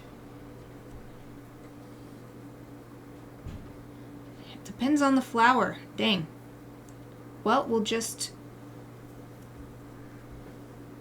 So, yeah, I guess I sort of already started that. Some I'm seeing is kind of like this, where There's a really dark center and then a lighter outside. Some of them are more like this, with a dark center, a light part, a darker part, a light part, and then even some of them have yet another dark ring. And then this one is also kind of like this one. So, yeah, I think I'll just darken up the orange on the top and bottom of these two to start. So that'll be easy. And this one's a little bit more complex. Though I think they all need to have the orange part darkened. So maybe I'll just paint in the orange on all three and see what that looks like.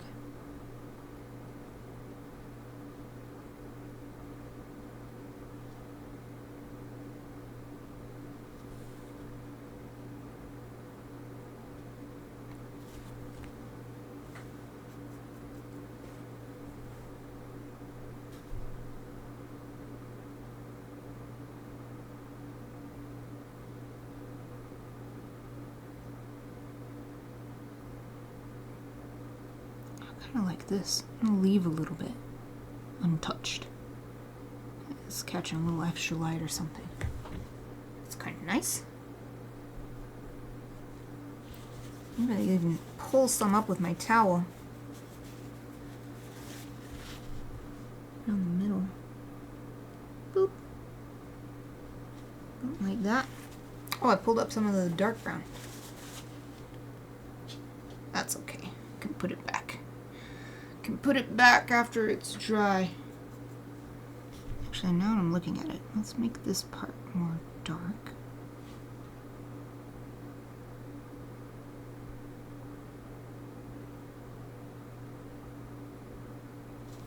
Ooh, okay, let's let that dry.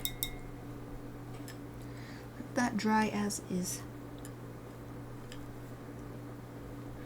Wiping off my brushes a little bit. They get paint on the, I think this is called the ferrule. Ferrule. This part that holds the bristles. They're getting a bunch of paint stuck on them. It's not necessarily a problem unless it gets on my fingers from holding the brush, and then it gets transferred to the page accidentally later. So, okay, with those. What's next? The next level of color I could do. Let's do the green part. And then the sunflowers will have all their main parts with a first level of shadow color. So perhaps what I'll do is take the color I mixed for the rays, this green, yellow-green color, and add more blue. This blue is insane. It's barely any. See what that looks like.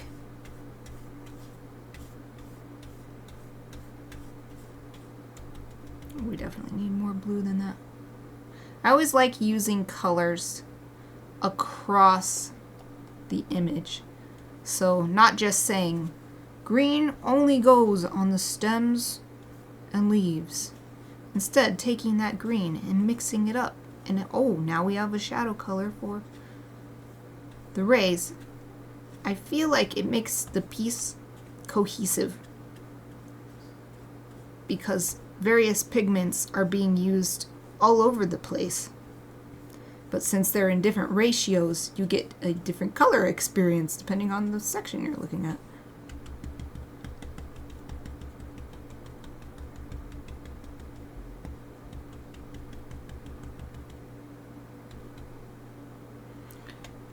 I don't know if this is dark enough. It might be dark enough, but it also seems like it might be exactly the same color that's on the page. So let's just add a tiny, tiny bit more blue.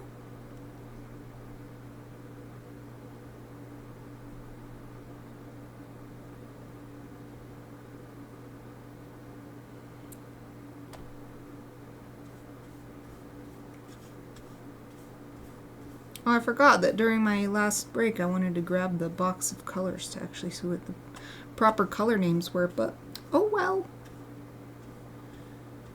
I'm not going to do it because it feels to me like my procrastinator brain is just trying to give me something else to do instead of actually what's more important. No procrastination. Let's make progress. Even if it's slow.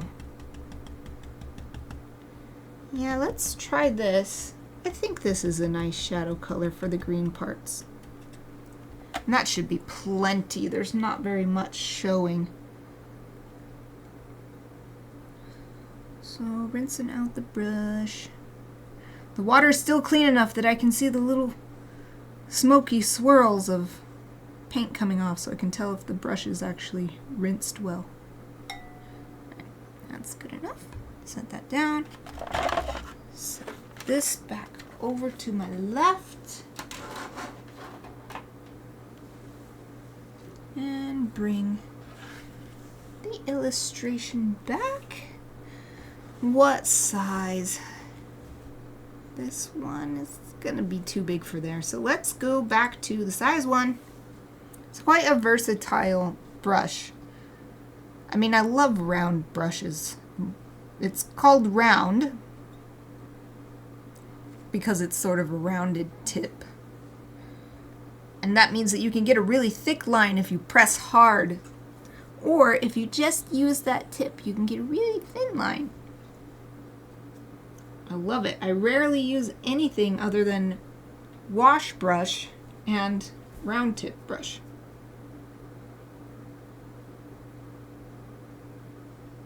In fact, I feel like the only times I've used something else is just to experiment with, like, wonder what it would be like if I use a square tip brush to make a background pattern or something like that.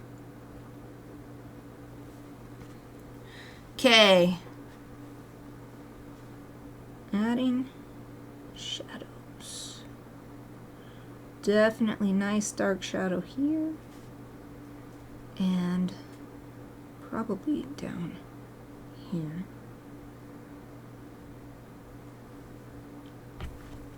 So if the sun is from above and behind a little bit, in fact, I think there would actually be shadow almost all the way down, except where the sun is wrapping around, kind of like it does on these sunflowers.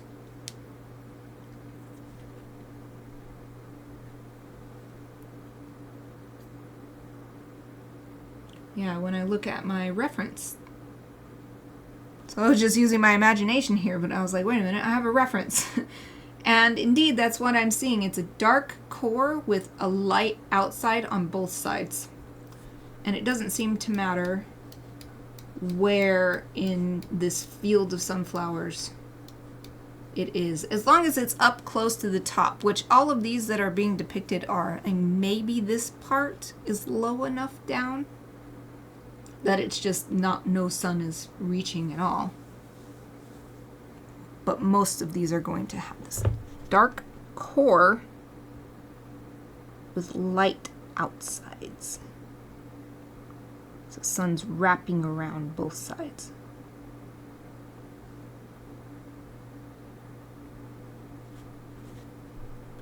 Something else I noticed when I was out today, admiring the sunflowers on my run and walk, was that these stems are fuzzy. And I'd never really processed that before. Surely I've seen it. But since I'm thinking so hard about sunflowers for this piece, I realized, oh, that's a fun detail I could add. Maybe with scraping at the end. And actually, now I'm saying that, I want to write that down. So it would be great to just scrape a little bit, just to give it a fuzzy edge. The only thing, though, I think it wouldn't really show up unless I made the background darker. But it's such a pain. I feel like if I want to make the background darker, I would do that digitally because to paint carefully around all these details at this point. It just doesn't seem worth the effort when I could cut the foreground elements out digitally and then paint freely on the background. I could even add more sunflowers and stuff. But I am going to write. Whether I do it digitally or not, let's put make sunflower stems fuzzy. Whee!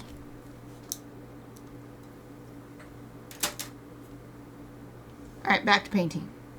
Got my idea down. Let's get back to painting.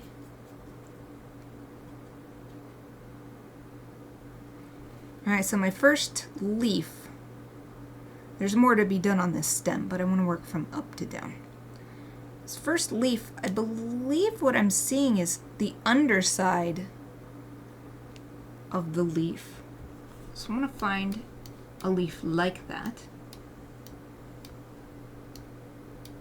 in the reference photo.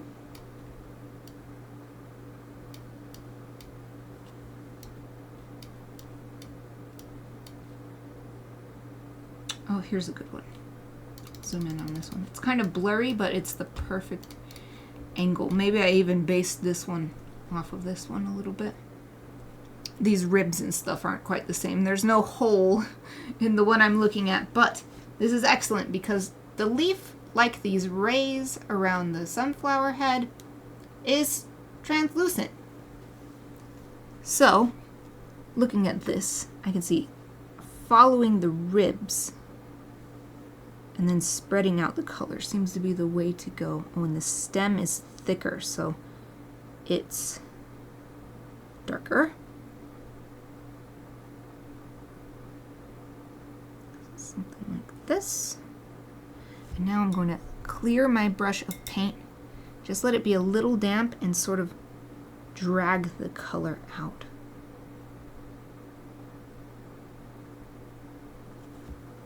Let's add a little bit more color.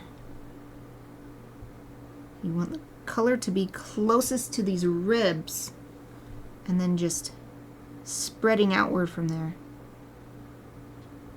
Something like this.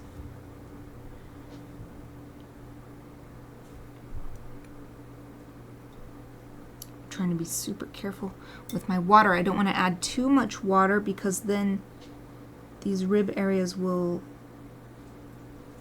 just fade into one another and then we won't get that nice, I'm not sure what you'd call that, ladder effect? Repetition. And adding more color to the bottom part of the rib and let it spreads out so nice. It's like, because it's already wet and it just diffuses into the water. But if you apply the color where you want it to be darkest, not everything shoots out into the water evenly. It will keep it a little bit darker at the spot where you applied the paint.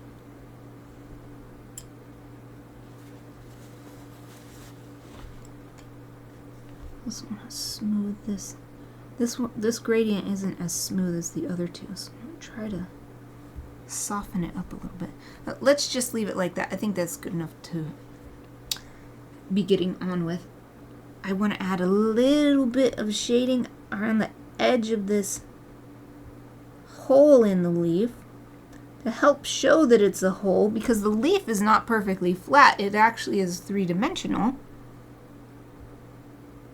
So showing that this bottom edge has dimension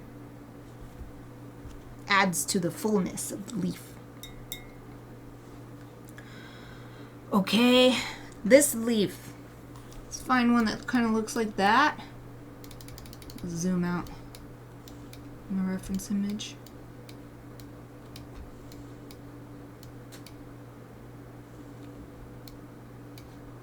Oh, this one's good. It's also super blurry, but it's good enough for... Oh, I lost it. Dang it, I clicked the next button instead of... Whoopsie. Okay. Oh, where'd you go, leaf? You were perfect. Oh, here we go. This one's close enough. There we go. So the leaves are kind of curve up a little bit. And that helps inform the shadows. And the stem in this one is actually fairly well lit. This is lighter than the inside of the leaf. Just going to paint all this part dark. And it goes through here too. And this is really nice because right now it's about the same color as the tail, so as the tail of the Gryphon on top of this sunflower. Or it's not almost the same color, it's almost the same shade? Same level of shade. Shading. Dark. Okay. And the other part of the leaf.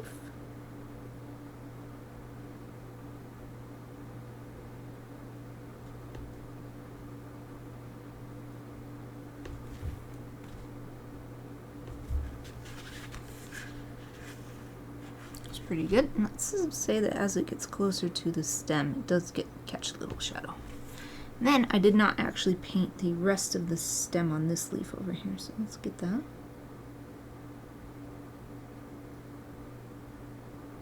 Whee! That's pretty good for first level of shading. We still have the rest of the stem coming down here.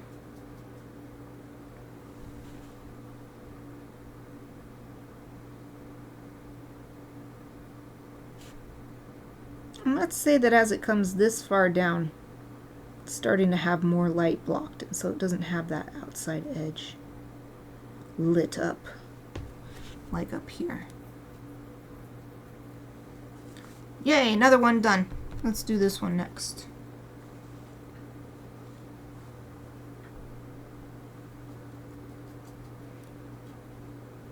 See if I can find a set of leaves and stem similar to this. Get some ideas for the shading. So I'm looking for one where the leaf is growing almost straight back away from the viewer.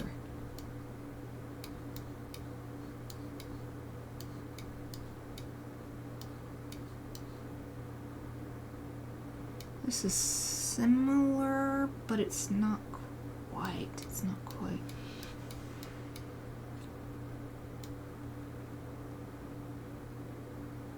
Oh wow, here's one.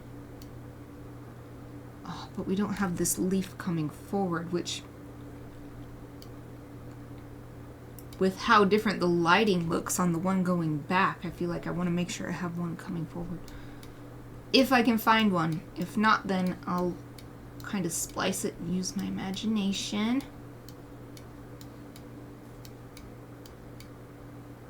Oh, here's one that's kind of like it's just turned a little bit. And it's doing the same thing that I was seeing, which is the leaf in the back is actually catching more light, which makes sense because the lighting is a little bit behind everything. Okay, so the one in the front should actually be darker. So let's apply.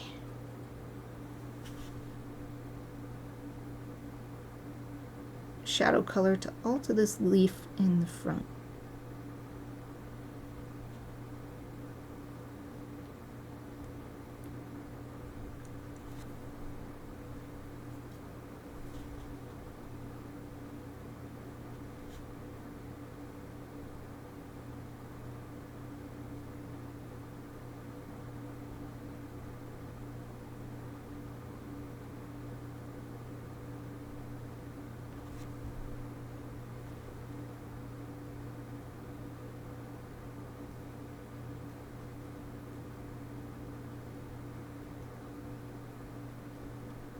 Actually letting it do a bit of a gradient right here because the light is also coming from the left. So We'll let it be a little lighter on the left.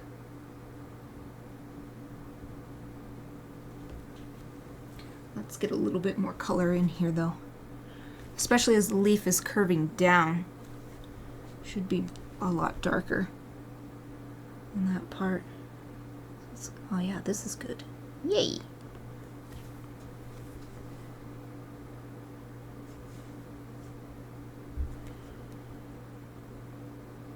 So I better let that dry because I want there to be a difference between the leaf, the stem behind it, and the other leaf that's behind that. If I paint it now, the colors will blend and it'll look like all one thing, all on the same plane. So let that dry. So let's work on these ones over here while that dries.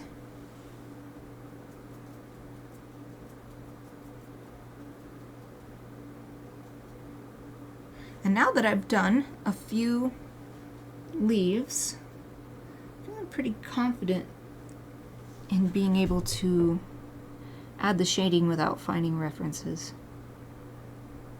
Especially because these are so far away from the viewer that they're just going to be more simplified anyway.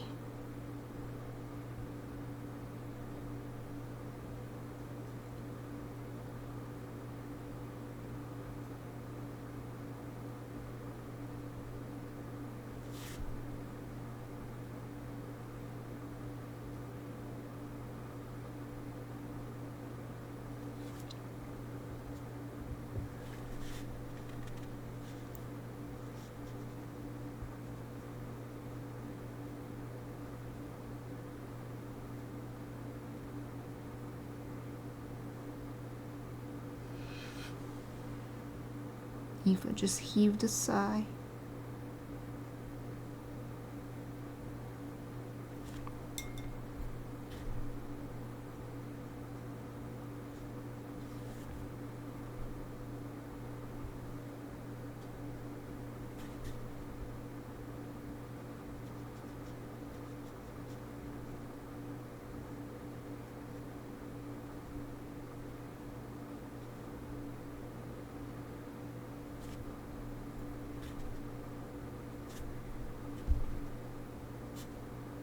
Some areas I want to have a sharp edge with the shading. Other areas I want it to be a little softer. So when I want it to be softer, rinse my brush a bit, wipe the excess moisture off, and then try to blend it a little bit. But here I added a bit too much water, so the color almost completely dissipated. I want to add a little bit more color back in. Especially while it's still damp, so it will blend really nicely. Oh, the paper is damp there.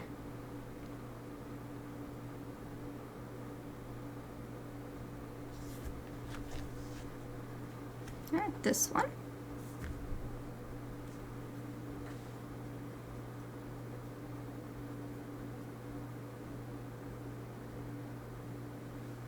It's kind of tough how long it takes to do these little details, but it's always worth the effort at the end.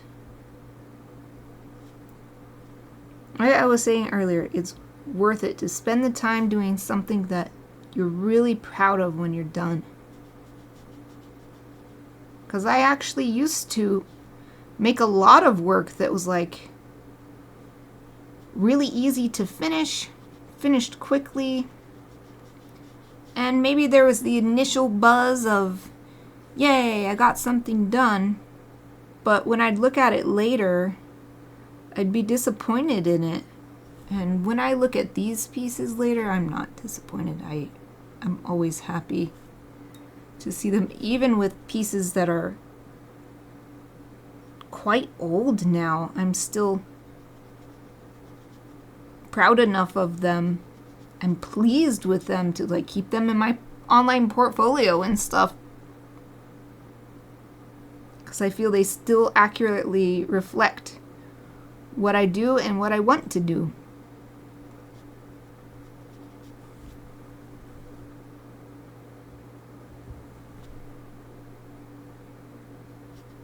I think I mentioned it before, but I'm entered in the SCBWI Illustrators Portfolio Showcase again. First week of August is the, it's not a convention, what do you call it? Conference, virtual conference. And I haven't gotten any interest yet, but they always tell you at these panels and the breakout sessions during this event, if you go to the ones that talk about portfolio and how to do your portfolio, what to put in it, a bit of advice that always comes up is put the stuff that you want to do in your portfolio. Don't just put stuff you can do. Because if you're not happy doing that work, you won't be happy when you get that work. So, and then the happier you are, the more you're into it, the more creative you'll be, the more passionate you'll be. So that's why I haven't lost hope, even though no one has been interested in my work yet. I don't want to put stuff in there just to get interest. I want to put my stuff out there over and over until the right eyes see it. Okay, so I finished these. Let's come back to this one. I want this stem to be fairly dark. I think that maybe the way this leaf is angled up, it would even be more shaded than some of these other ones.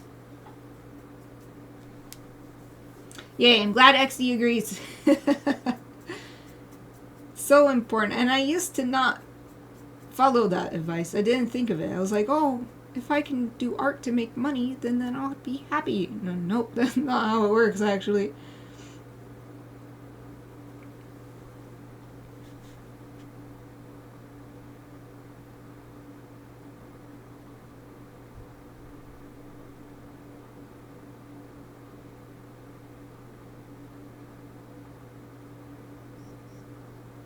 Only 10 minutes left.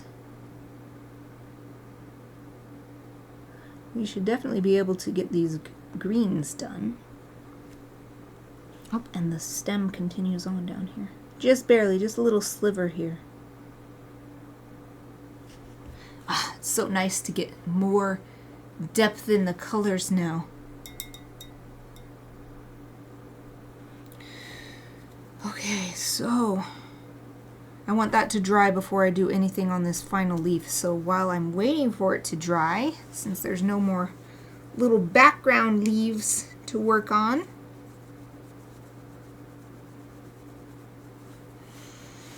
I'm looking the piece over. What do I want to work on next? Especially considering there's only 10 minutes left. Might be good to do a little bit on the Gryphons now. These back feet or the front feet, the eyes, the beaks, some little small details like that. So to that end, I'm going to switch over to my references for the lazuli buntings.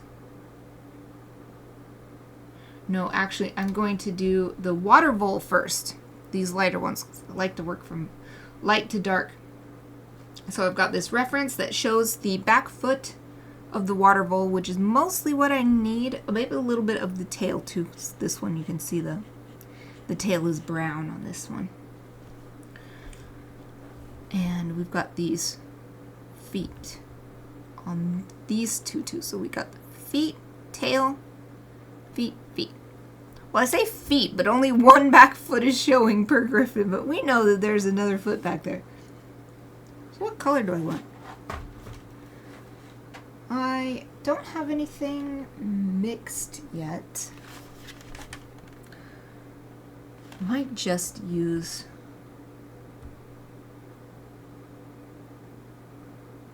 so it's not just brown. It's got a little bit of darkness to it. It's even like a black, but just like a touch of black or super dark brown. So maybe even something like this. So maybe I'll start with that and just try, definitely using my smallest brush, just try putting a little bit and spreading it out. I don't want to get too dark too fast. Let's see what this is like.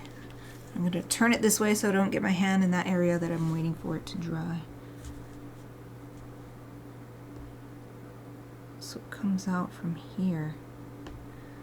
And then put a little bit on each side of each finger. But where the nails are, there's none of this dark color. Okay, so I've got the base on there, so let's add some water to spread it out. So it's a nice smooth gradient.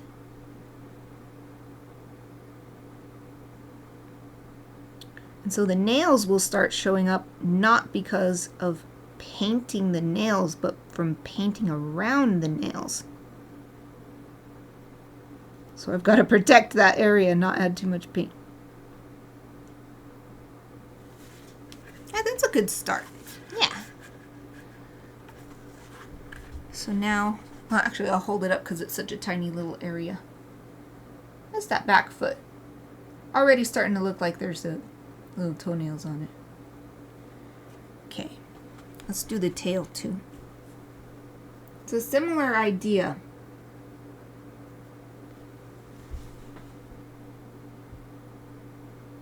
Some dark areas, but it also just kind of fades into the light areas. Just a few little touches down and then use a damp brush, spread it out.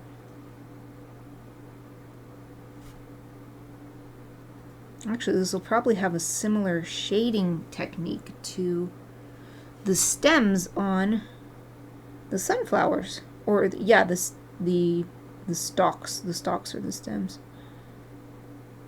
where the sun is wrapping around. All right, good start. And we only have 6 minutes left, and I think this is dry now. So let's go back to the green real quick so we can finish that up.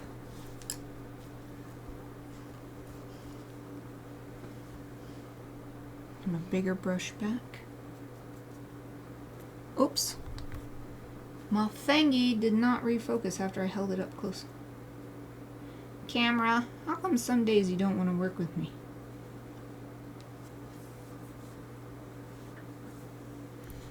Alright, so this will be catching tons of light, but it does curve into the middle.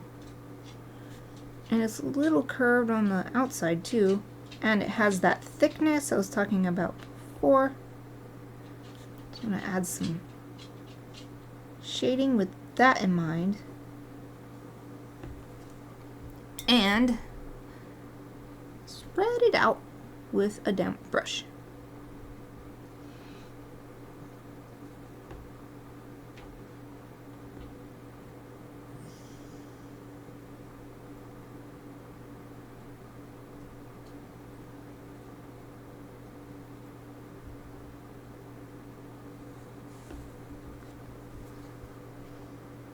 Add a little bit more back to the edges.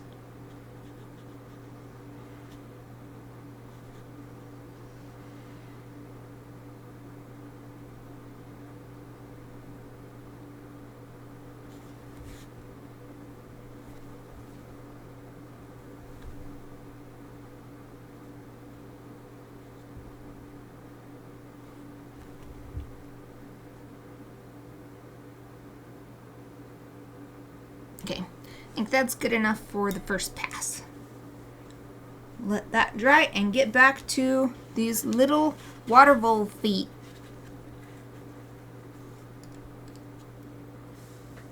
Once again, I'm turning the image to the side so that I don't put my hand in the green paint while it's drying. And we're going to move up to this fellow. Same thing, trying to paint around the nails so that they start to look like nails. And this area I think will be quite shaded. So I'm putting a lot of this dark color on here. This one's tail is blue, so Yeah, we don't have to paint that. This one. Putting it back this way. So now this is here, and so I can set my hand over here.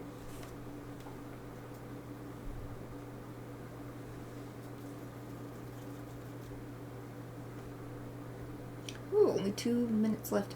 And I'm looking forward to being done for the day because I've been doing such fine detail work. I can feel my shoulders are really tense. So I'm looking forward to, I think I'll use my,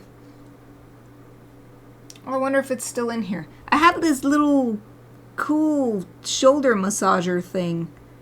It was kind of like a rope with plastic massage roller ball things on it, and you can just hold it in one hand, hold the other one in the other hand, and go like this on your shoulder to massage. I feel like I need that today. Did some intense work today. And I'm so glad that I can finish without needing to go over these back feet. Yay! Ah, perfect. Less than a minute left. Let's call that good. This final back foot's still drying, but that's good enough for now. Let me hold this up, and it'll be interesting to see the painting, but also see how the camera goes crazy as we come down here to the blue of this. Oh, it's not gone crazy yet. Good job, camera. So we added these swirl textures, patterns to the sunflowers, of these little lines on the rays as well, and lots of shading on the rays, shading on the feet, shading on the greens. I'm especially happy with how this leaf turned out. I think it's quite nice. Yes! Another nice 3 hours of work complete. Hooray! Every day it just gets closer and closer to done. Oh, thank you, thank you. And you are welcome. Thank you for always joining me. I really appreciate always being able to chat with you. Makes every stream so fun, and also I learn cool stuff. So your world building thing, I'm going to go back to that again. Very inspiring. So thank you. Okay, let's see who we're going to raid today. Let me jump on Twitch on my phone.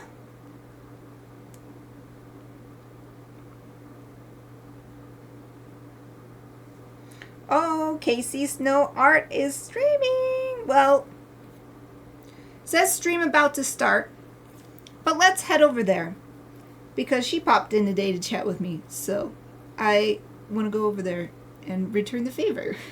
So let's go raid Casey Snow Art. I'm going to move my stuff a bit so I can pull my keyboard out. Whee! Set this up here and turn my little camera on it so it's still visible, though those oranges are definitely not accurately captured by this camera. There. Nice. Alright. Open a new tab with Twitch in it. Because I just don't trust rating from the, what is it called? The stream manager. It doesn't tell me for sure that the raid happened. Right, Casey Snow Art. Double check my spelling. With a K, yes. Yeah, that looks right. Okay, enter. Woohoo!